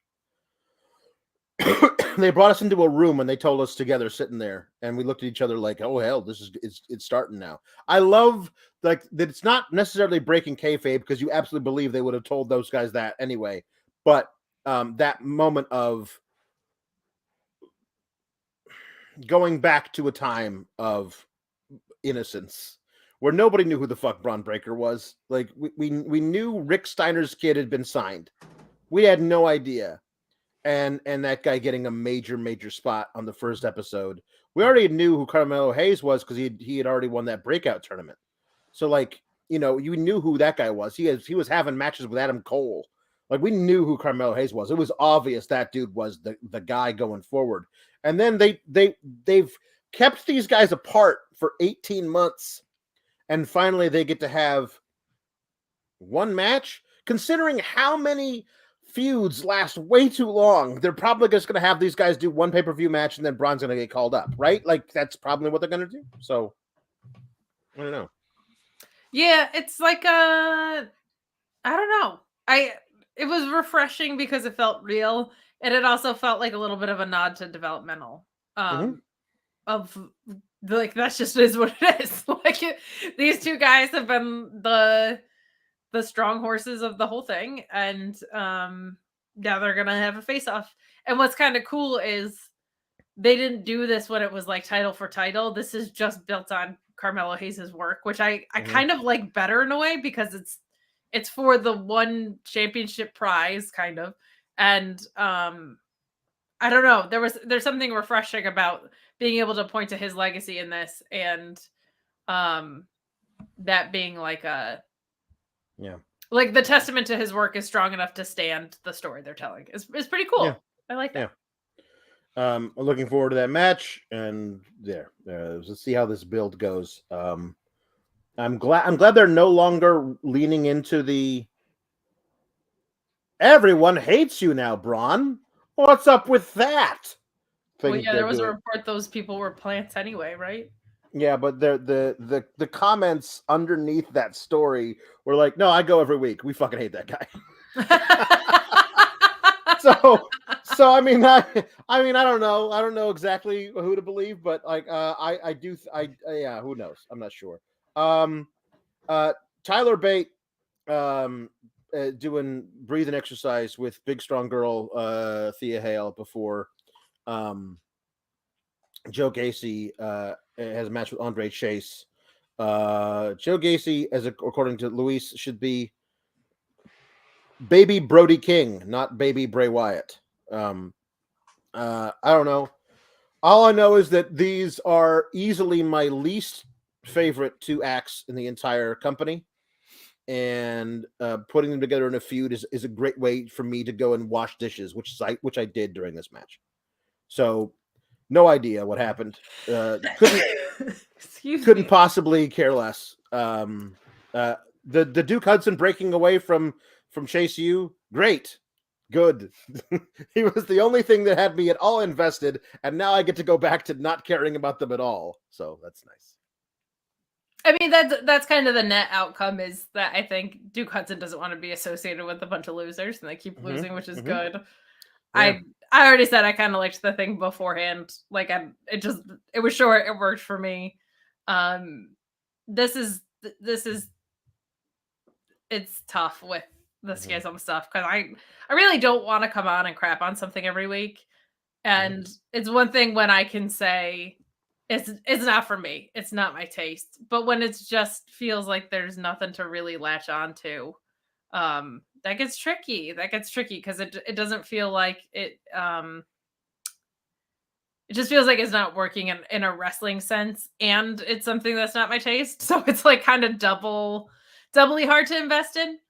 I don't know. It's not working, and it's not a symptom of the people involved. Like, we know what GYV can do. I've seen a lot of Joe Gacy's work, and he's really good. And The Rock's daughter was like yucking it up on Twitter. Like, I loved that stuff. So not great. Love Duke Hudson though. He was just stuff when he was on the side today, like these little reactions. His facial expressions are so good. And I'm hoping we get Tyler Bate and Duke Hudson at some point, since he's doing yoga with her or whatever. Yeah. So Hudson, says we're a bunch of we're an institution of losers as opposed to an institution of learning. So all right. Eyelid on an Alba Fire spooky promo. They're coming after the tag division, such as it is. They are not in a speaker anymore, Alex. That's good. I'm glad that they've dropped that, because that was really confusing and dumb. Alba Fire. Again, I feel like it wasn't sufficiently explained. I'm sorry. Like, well, she got listed, and then 3 weeks later, later she decided to randomly switch sides. Yeah, sure, it's fine. It's they did. there were little things where she was kind of like turning, but if wrestling has told us anything, that's not how Mist works. Evil Mist works in a very specific way. That's not sports-based Mist. Mm-hmm. Mm-hmm. Yeah, that's good. It's kind of a bummer because their Final Resolutions match was really good, and I wish they had just moved on from it. Yeah, me too. But they were like, no, now we're gonna put you guys together and make you both spooky. Why can't Alba Fire be on the main roster? Why can't she? Like, I mean, listen. Everybody loves Lita and Trish, but you know what I'd love? Becky and Piper Niven and Alba Fire versus Damage Guitar. That's what I'd love. I know they're never going to do it, but that's my thing. Like, maybe after Lita and Trish go back into retirement, Becky's still going to need some more people to team with, and then they can do the thing that is staring them in the face. That would be really awesome, but no. Women's title match started at, or actually after, 10 p.m. Eastern. Like they went to commercial right after it started. So again, now I got to struggle to like not pay attention to Daryl from The Office commercial. It eating didn't even a go giant. To that's true. It went full commercial, and so like, okay, well, stop, Daryl from The Office. Stop eating a giant pizza. You don't know what you're doing to me. Okay. Stop it. Just stop it. Because listen, the Big New Yorker probably sucks now. 20 years ago when they first brought it out, it was awesome. And I can't have it because they don't have my local Pizza Hut shut down. Listen, okay, this match was great, but I was so concerned because their usual overrun is like, yes, beyond the pizza, beyond the mat, beyond the pizza. So the usual overrun is like 6 to 8 minutes, and the match started at 10:01. And I was like, well, thanks for telling everybody that we're going to do Tiffany Stratton coming in and and ending the match, which now becomes a triple threat with Meiko Satomura in there again. But I mean, like, they didn't do that because they did a real, like, every time they say, well, we're going to stick with this action as long as the match goes. And like, you know, you just have to say that because you decided to time out everything weird. But apparently they did the actual full match, which is good because the match was great. And Roxanne Perez, the story of the match actually feeds perfectly into the post-match stuff. And if it wasn't Shawn Michaels booking his greatest hits, it wouldn't feel so weird. Shawn, book Piano Man. Yeah, it's a little. Like, it's a little basically, it's Shawn Michaels standing in front of Shawn Michaels, holding up a lighter and saying, "Play Freebird." Like, I don't get it.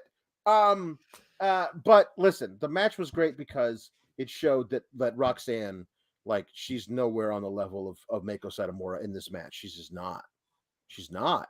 But you will have to kill her to take that title from her. Right. And she has more resilience than she possibly should.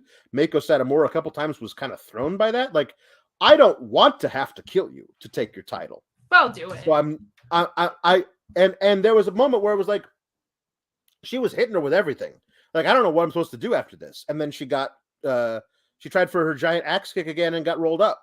It was a very good roll up, and I love their moment afterwards of like coming together, raising her hand, and then she did the Shawn Michaels stumble and fall, and then everyone goes to go, oh my God, is she dead? And it's, I don't know. It was just immediately I was like, this is the Shawn Michaels angle from '95. Like, immediately, like, if you know it's Shawn booking it, like, you see the similarity immediately, and it becomes like, didn't he just do the barbershop scene breakup? He just did that, and we all at the same time clowned him for doing his own shit from 25 years ago on his own show that he books, and then 2 weeks later he does the same thing with a different part of his career. It's so weird. So this one, the barbershop door, as it were, with that one. That was also, to me, felt like a bad creative decision to split them up like that. Yeah, it was. This, I felt like, actually, to what you just said, like, served the story very well. I did find it funny that, I'll give you a Fightful Select spoiler, they cut a segment yesterday from Raw for feeling too much like something that happened on AEW Revolution. I won't tell you what it is, but you can probably guess. But then they kept the oxygen mask spot, and I was like, that's way more rare in wrestling to have an oxygen mask, and they had that as like a key focal point in the main event. Scooter, HBK collapsed mid-match with Owen Hart. In the middle of a match with Owen Hart, he collapsed. It was part of the angle to his concussions thing. It was definitely, it was 95. I mean, the thing of it is that now we're a bunch of internet smarks who are like, well, this is an angle. But in 95, it was Owen. Like, it was Owen Hart. Let's get real, too. Like, this was not a throwaway match. Right. No. But in 95, there was still a lot of "It's still real to me, damn it's" out there. And like, this was people wrote letters. People were genuinely concerned. Oh my God, Shawn Michaels just had a brain aneurysm in the middle of the ring. Like, it's And to his credit, he did a really good job with it. He did a great job selling it, but it was definitely an angle, and this is definitely an angle. And it's like somehow she retains, right? And then she collapses afterwards. And Meiko Satomura is as concerned as anybody because she has great respect for this young talent. And it's her that caused it. Like, repeated blows to the head caused this thing to happen to this young woman that she has a lot of respect for. So Meiko Satomura is playing this part perfectly. And it's all very dour and solemn, and the crowd goes like, oh. And everyone the crowd totally bit on it, which is like, I don't know. At home, immediately I was like, that's Shawn Michaels thing. But I don't know if I was in the crowd, if I would have, immediately been like, especially with the difference that it was after. And at home, there were two tells to me. One was Booker T medicine woman getting up made no sense. The second one was the cameras followed her all the way backstage, right? That's the biggest tell, is if something was severely wrong. Oh no, they would immediately cut. If this was actually a real thing, they wouldn't want to show you that. Like, one of the brightest young stars in wrestling wrestled a match where she took so much repeated head trauma that she collapsed afterwards. There's no way they would show anybody that shit. No. So nor should they, if that were ever sadly the case. The match I thought was great. Like, not to like pick on someone who's no longer there, but like, this to me was more productive than probably Mandy Rose's entire title reign, as far as like what it meant to women's wrestling. The story was built so perfectly. Those vignettes we saw either last week or 2 weeks ago, where this was the story. Meiko was pushing her beyond her limit in the dojo scenario, right? Like, all of this came into play in the match, which is how wrestling's supposed to work. Like, you're supposed to tell the story in the ring. It's great. That's the beauty of wrestling. And we saw so much of that. Meiko Satomura, what do you even say? Like, the scorpion kick was just bananas.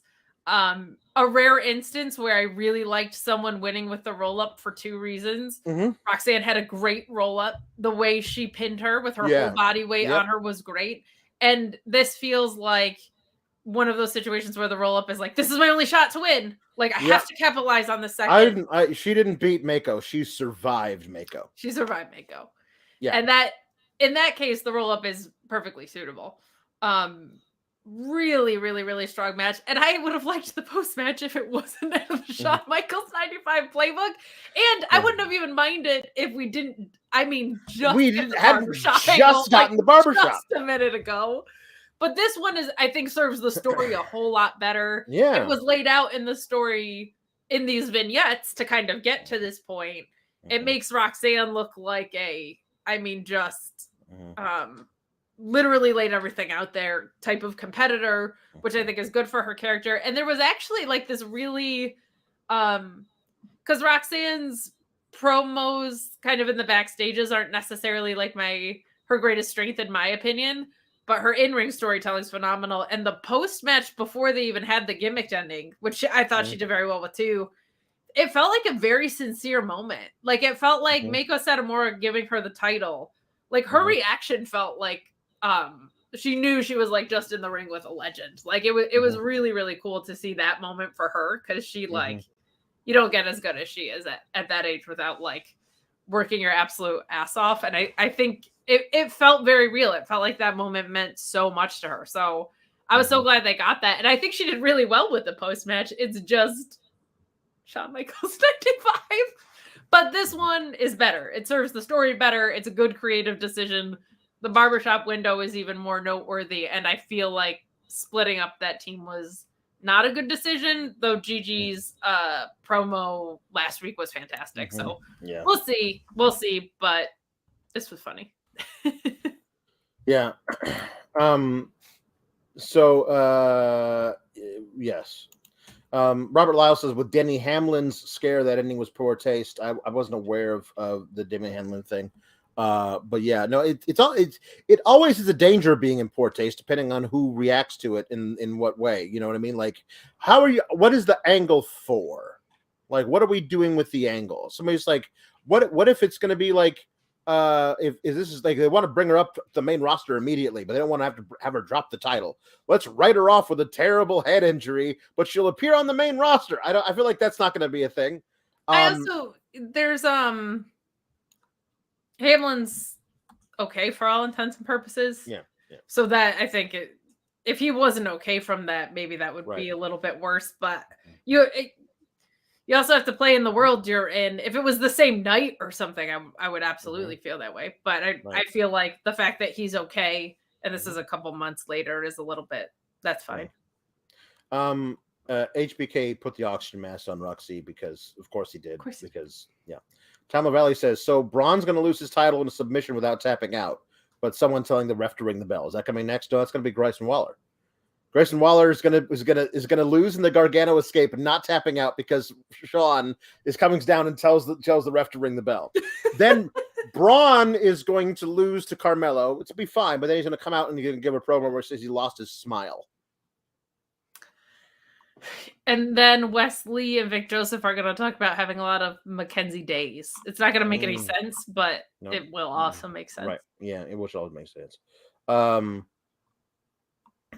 So Jambeard says, Matty Minus talking about being held lovingly just makes me think of him as a 5-foot tall dude being held by a 6'5" Amazon woman. You will have death by Snoo Snoo. Vince is in Mustache Mountain. This is the little thing, the little bullet point from Luis. In my mind, VKM with dyed hair and a mustache was a disguise to not be recognized backstage, like a 2-year-old playing hide and seek by covering their eyes. Yeah, or like one of those glasses with the mustache disguises. Yeah, no, it's just the Groucho Marx mustache.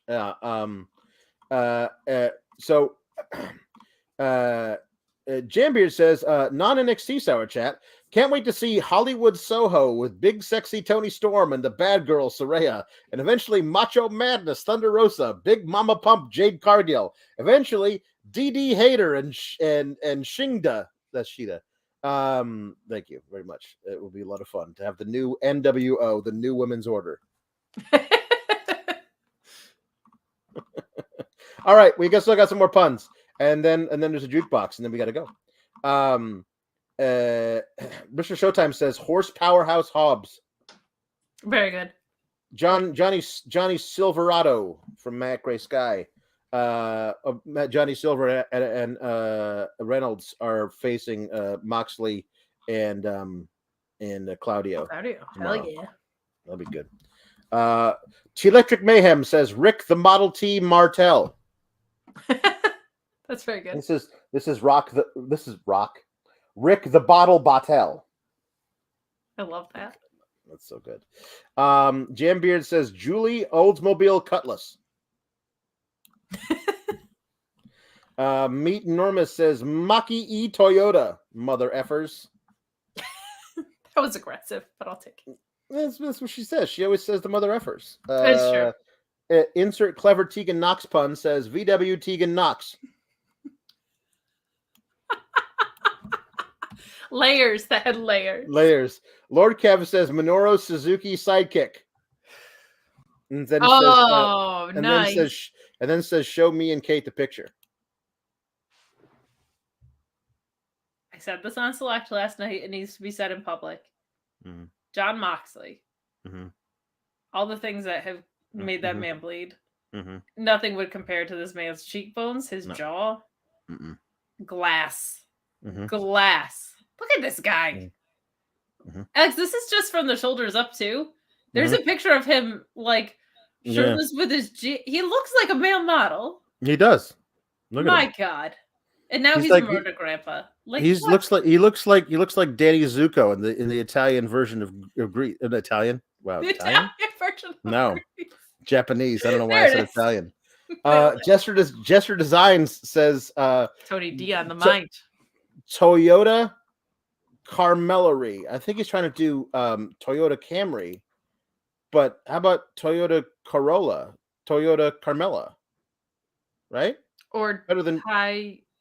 I was gonna try a Valkyrie thing, but no. Chris Pereira says driving Miss Elizabeth. Mr. Showtime says Minoru Suzuki. Thank you. Yes, we got that one. Chris LaValle says Chris Canyonero. Very good. Which is the car with four-wheel drive? Smells like a steak and seats 35. Canyonero. Larry B. Dupree says the honky tonk van.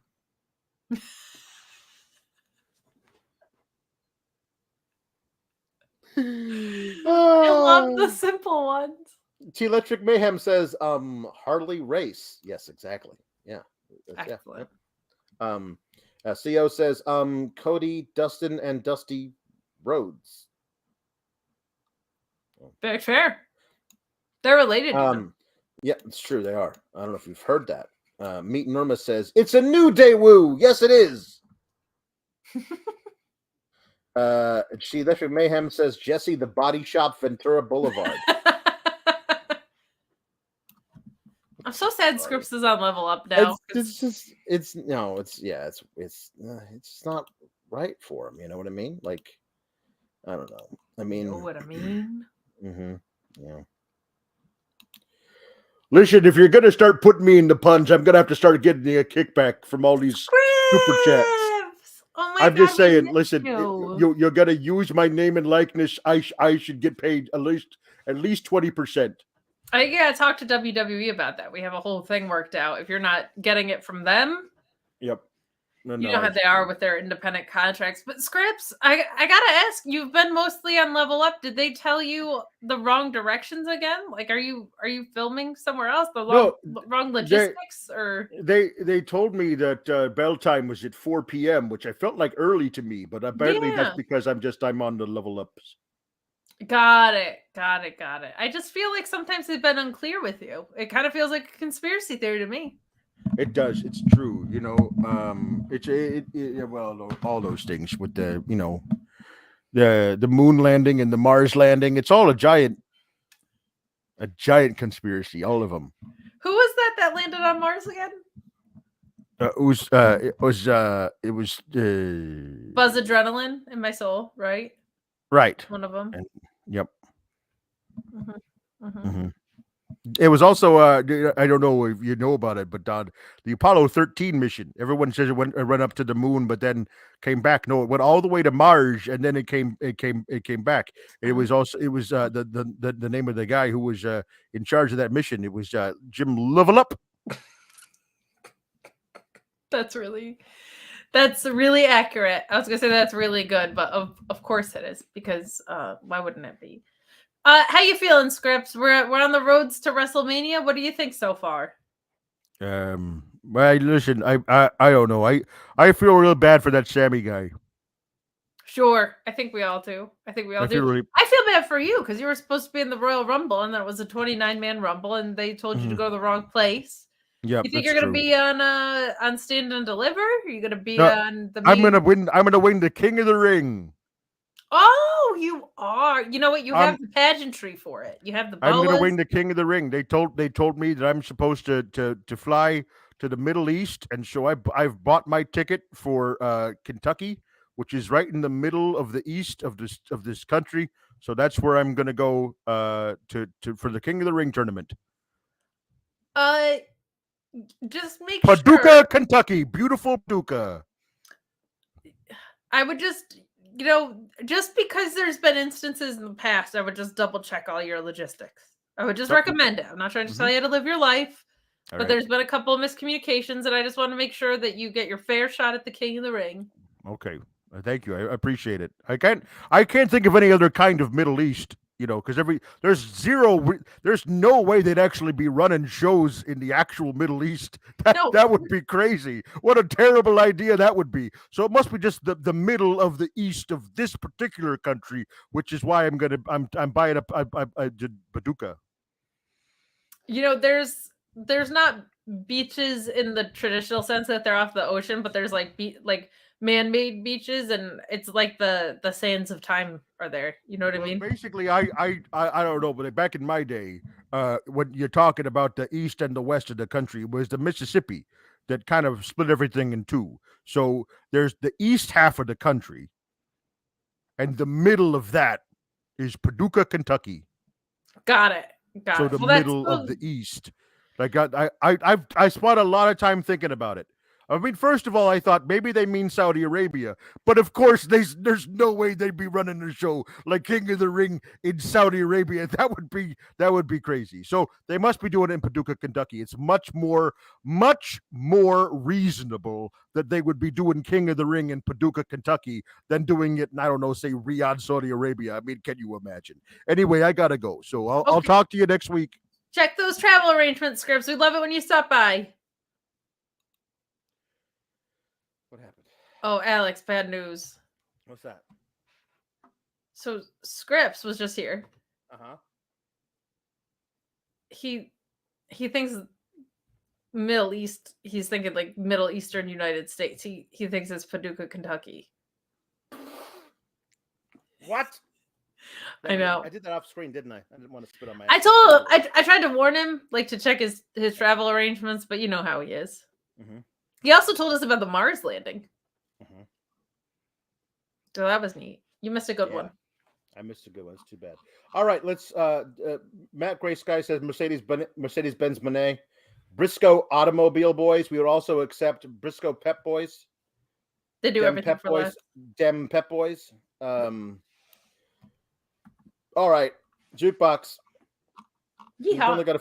We got some of these. Let's do it. Cam Watson says, Mr. Alex, King of the Sour, might I request a rousing rendition of Pearl Jam's Even Flow performed by Gallus? You guys are the best. Thanks.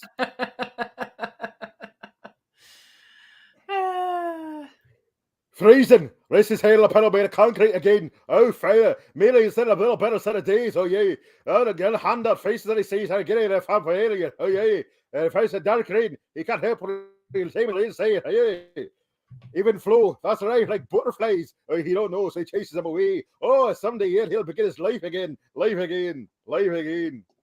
Kneeling, looking through the paper. I didn't know to read. Oh, yeah. That's sort of thing. Aye, Freya understands the way they're on his way. Oh, ceiling's few and far between. Oh, yeah, it's hard as a shame, hey. I even flow. That's right, like butterflies. Oh, you don't know. You take some away or something. Yeah, take away. Thank you. That was excellent. That's like climbing up my list of impressions. It's a really good one. Jam Beard says, thank you. This is true. Lord Dev saying this is weirdly more legible than the actual song. It's okay. Jam Beard says, Kate, please don't hate or block or try to kill me from my jukebox request. LOL. Jam Beard says wants Tiffany to sing Jeff Jarrett's My World theme. I do want to do all. I want to maim you, but I won't because I'm a professional something. Mhm. Bree-woo, bree-woo, bree-woo, bree-woo. This earth is not your place. The pale skin is on your face. If you step inside with me, you will see a king. He ain't dead. He's Jeff. Don't want to hear your big mouth talk. In my world, time to leave a mark. In my world, now in the cold, in the dark. My world, time to leave my mark. In my world, now in the cold, in the dark. I had a Tiffany epiphany. I get high-low pain. Welcome. Hold on 1 second. I get high-low pain. Welcome to those insane. Hold your lies and accusations. Don't mind you to your situations. My world, time to leave my mark. In my world, now in the cold and the dark. My world, time to leave my mark. In my world, now in the cold and the dark. My world, toodles. Man. Bree-woo, bree-woo. Just the way you said my world, like you were saying toodles, and that was very good. We got some last week that I didn't see that were sent in via sour chats, which you're not supposed to do with this right now, but I have to read them because they sent them. Complain. Yeah. Oh, I'm not going to complain at all. Michael Dammit says, okay. While watching Meiko Satomura versus Zoe Stark again last week, two things came to my pea-sized brain. One, I didn't love Roxanne on commentary, calling herself a prodigy. Yeah, that was odd. And two, I want to see Zoe and Io versus Meiko and Roxanne, please. Yes. No Yeah, arguments Zoe and Io would be a really great tag team. Again, like if they weren't doing comedy bits about how one of them is Japanese and one of them is American. Just let them like do it again, you know. And then Dave Philly says, just want to thank you guys for helping me get through my finals this week. I recently decided to go back to school, and the Sour Graps has been my go-to podcast when I need a break from my stress in life. That is so cool. A, going back to school, good for you, and B, that we get to be your break from stress in life. Thank you. I really appreciate it. That rolls. I love messages like that. Feeling Creepy says, recommendation for Get the Flick Out of Here, Citizen Kane. Because people say it's one of the greatest movies of all time, but anyone I personally ask about it says it's incredibly boring, and that's it. It's a great movie. It's just, it is boring, but it's a great boring movie. That also just feels like a whole different podcast. That would be like, yes, it really Alex destroys the classics, which would be very fun. Which would be fun. Feeling Creepy says NXT is developmental and should be sent and should be sending up people who have developed. And Vic Joseph has developed recently well and should replace Corey/Kevin, but the other guy, I get he's new to wrestling, but it's been a year and he's not fitting in and should be replaced. Vic Joseph on the main roster always feels like a good call to me. Obvious. Like, yeah. Better more so than Kevin Patrick. And Dave Feely also says, what makes the promo Gigi Dolan had last week work? Well, the package they did with Lacey Evans didn't. Well, if they turn around and use it to like make people hate Gigi Dolan, then that would definitely be the same thing that they did with Lacey Evans, because they use it to turn it into a heel. You don't feel bad enough for me. I had it really terrible. How dare you not feel really bad for me? It was a really bad thing they did with that. Also, I think a lot of it was the fact that Gigi did it in front of a live audience, as opposed to there were all those things with Lacey were pre-taped, and they felt weirdly canned. Also, the first one that Lacey did, I was like, holy crap. Right. She's like really, really putting her story out there. And then they did it for 5 weeks. Yeah. And then they didn't know what to do with it. She was like a face on Raw, but a heel on Smack. It was bad. Yep. I won't go into too much detail, but I will say the off-screen antics. Yep. Nope. Telling me to wake up, work, and win on top of that it's not something I connect to. But no, not at all. All right, here we go. Since this, we got two different people requested to sing Gary Newman's Cars. Luis Villarreal and G-Bro said in separate chats wanting two very different people to sing Gary Newman's Cars. Well, that's Braun just fun. Strowman and Axiom. So let's figure out how we're going to get this one. Here we go. Here in my car, I feel safest of all. I can lock on my doors. It's the only way to live in cars. Here in my car, I can only receive. I could listen to you. It keeps me stable for days in cars.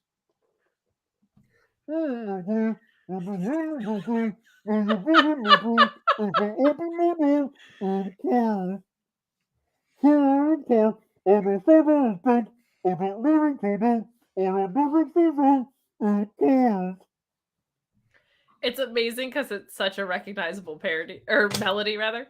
Mm-hmm. And also, it just feels like Braun Strowman's never heard that song, but somebody signed him up at karaoke to sing it. Yeah, true.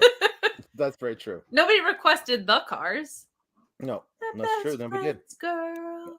That's good. Actually, you know what that should be? Double Vest should sing that one. You're right. It's true. So there we go. Didn't they do "You're Just What I Needed to"? That was them, right? Underrated band, the Cars. Oh, they're great. Oh, great. The song "Drive" by the Cars. That's one of the best rock ballads of all time. Oh, it's so haunting. Aaron H says, "Please have Tiffany sing Stacy's mom." So we're gonna do that.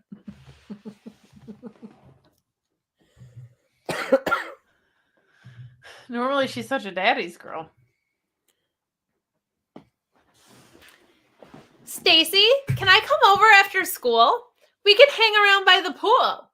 Did your mom get back from her business trip? Is she there or is she trying to give me the slip?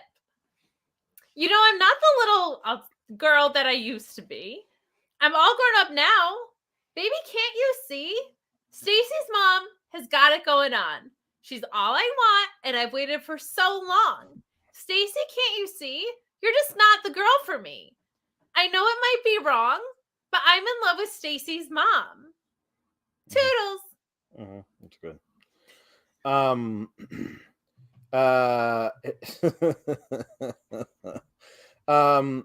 So Jambeard, I believe, wants Jolene to be sung by Linder. Nope, that was me. That was you? Oh God. Wants Linder to sing Jolene, but sing Julie instead. Julie, Julie, Julie, Julie. I'm begging of you, please don't take my man, meet Enormous. Julie, Julie, Julie, Julie. Please don't take him just because you can. Your beauty is beyond compare, with flaming locks of auburn hair, with ivory skin and eyes of emerald green.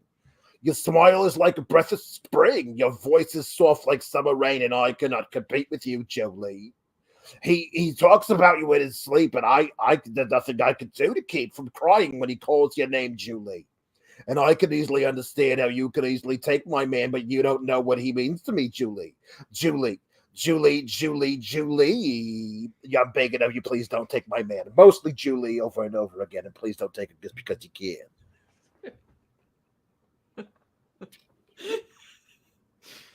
Yep. Mm-hmm. Mm-hmm. Good. So okay. Jambeard says Papa Pawlowski to sing "Chasing Cars" by Snow Patrol. Good song.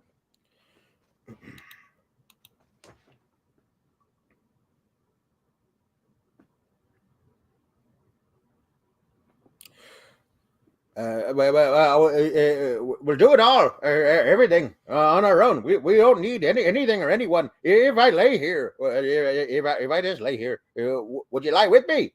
Just forget the world. What?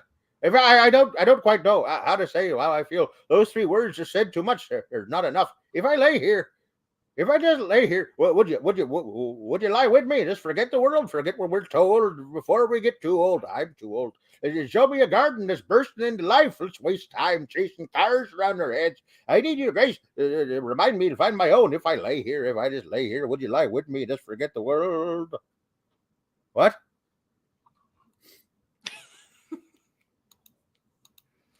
Here we go.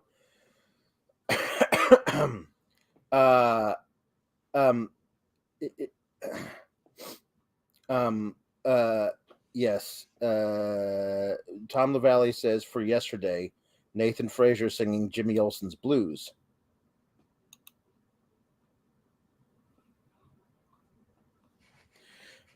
Here we go.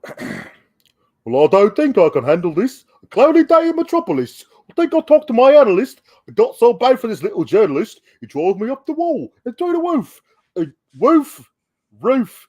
Lois and Clark on a telephone booth. I think I'm going hitting my brain. It's got so bad for Miss Lois Lane. Lois Lane, please put me in your planner. Yeah, Lois Lane, you don't need no Superman. Come on downtown and stay with me tonight. I got a pocket full of kryptonite, I do. And Bob's your uncle. Good.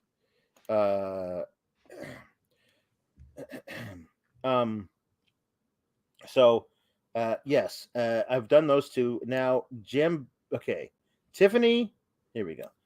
Jambeard says, since this super chat was missed from the Vince returning episode, Tiffany to sing Dolly Parton's new song, Rockin' in the Hall of Fame, from her Hall of Fame induction.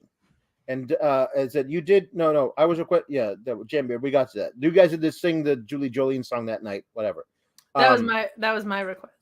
Yeah, it was his request. There we go. So here we go. So you're rocking, apparently. Tiffany just saying rocking. Okay. I grew up loving Elvis and Wildman Jerry Lee, Chuck Berry, Little Richard. They all cast a spell on me. Carl Perkins and those blue suede shoes had no place on the farm, but they was better than them brogans I was wearing around the barn. With the transistor radio my uncle bought for me, I danced and pranced around the smoky hills of Tennessee, singing Don't Be Cruel, Great Balls of Fire, and Be Good, Johnny B. I was just a child, but I went hog wild for the rhythm and the beat. I've been rockin' since the day I was born. I'll be rockin' till the day I'm gone. I've still got rock and roll down in my country soul, and I'll be rocking it till the cows come home. Toodles! T-Electric Mayhem wants Nathan Frazier singing C.W. McCall's Convoy. This is it. No more requests, guys. We're done. Okay? We're done. But thank you. Here we go. Nathan Frazier singing Convoy. Yeah, Brecker19, this is Rubber Duck. You got a copy on me pig pen? Come on. Oh, yeah, 10-4 pig pen, for sure. But golly, it's clear the flag down. Come on. Yeah, it's a big 10-4 there, pig pen. We definitely got the front door. Good buddy, mercy sakes alive. Looks like we got us a convoy. It was dark of the moon on the 6th of June in a Kenworth pulling logs.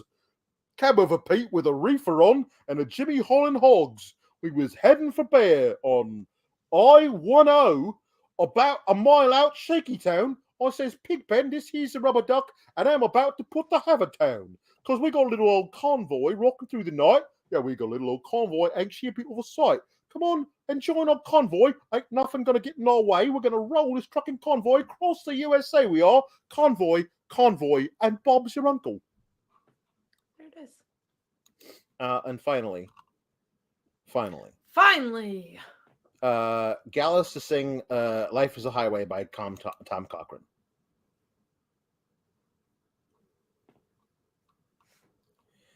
Well, it's like a road you travel on when there's one day here and the next day gone. Sometimes you bend, sometimes you stand. Sometimes you turn your back to the wind. Yes, I will outside every delicate door where you birds don't hide you no more. And the brave or afraid liver sore. Arrival and ride with me, and this is sure. We'll break down the girl and gate. There's not much time left today. A life is a highway. We're all riding all night long. You're going my way. I want to drive it all night long. Through all these cities and all the town. It's my brother those all around. And thank you now, and I love you then. It's a road and the hills from Mozambique to Memphis nights. The Khyber Pass, the Vancouver's lights. Lock me down, give me back a gibbery. You're in my blood. I'm not a lonely man. There's no road I cannot hold. Life is a highway. I want to ride it all night long. You're going my way. I want to drive it all night long. Yeah.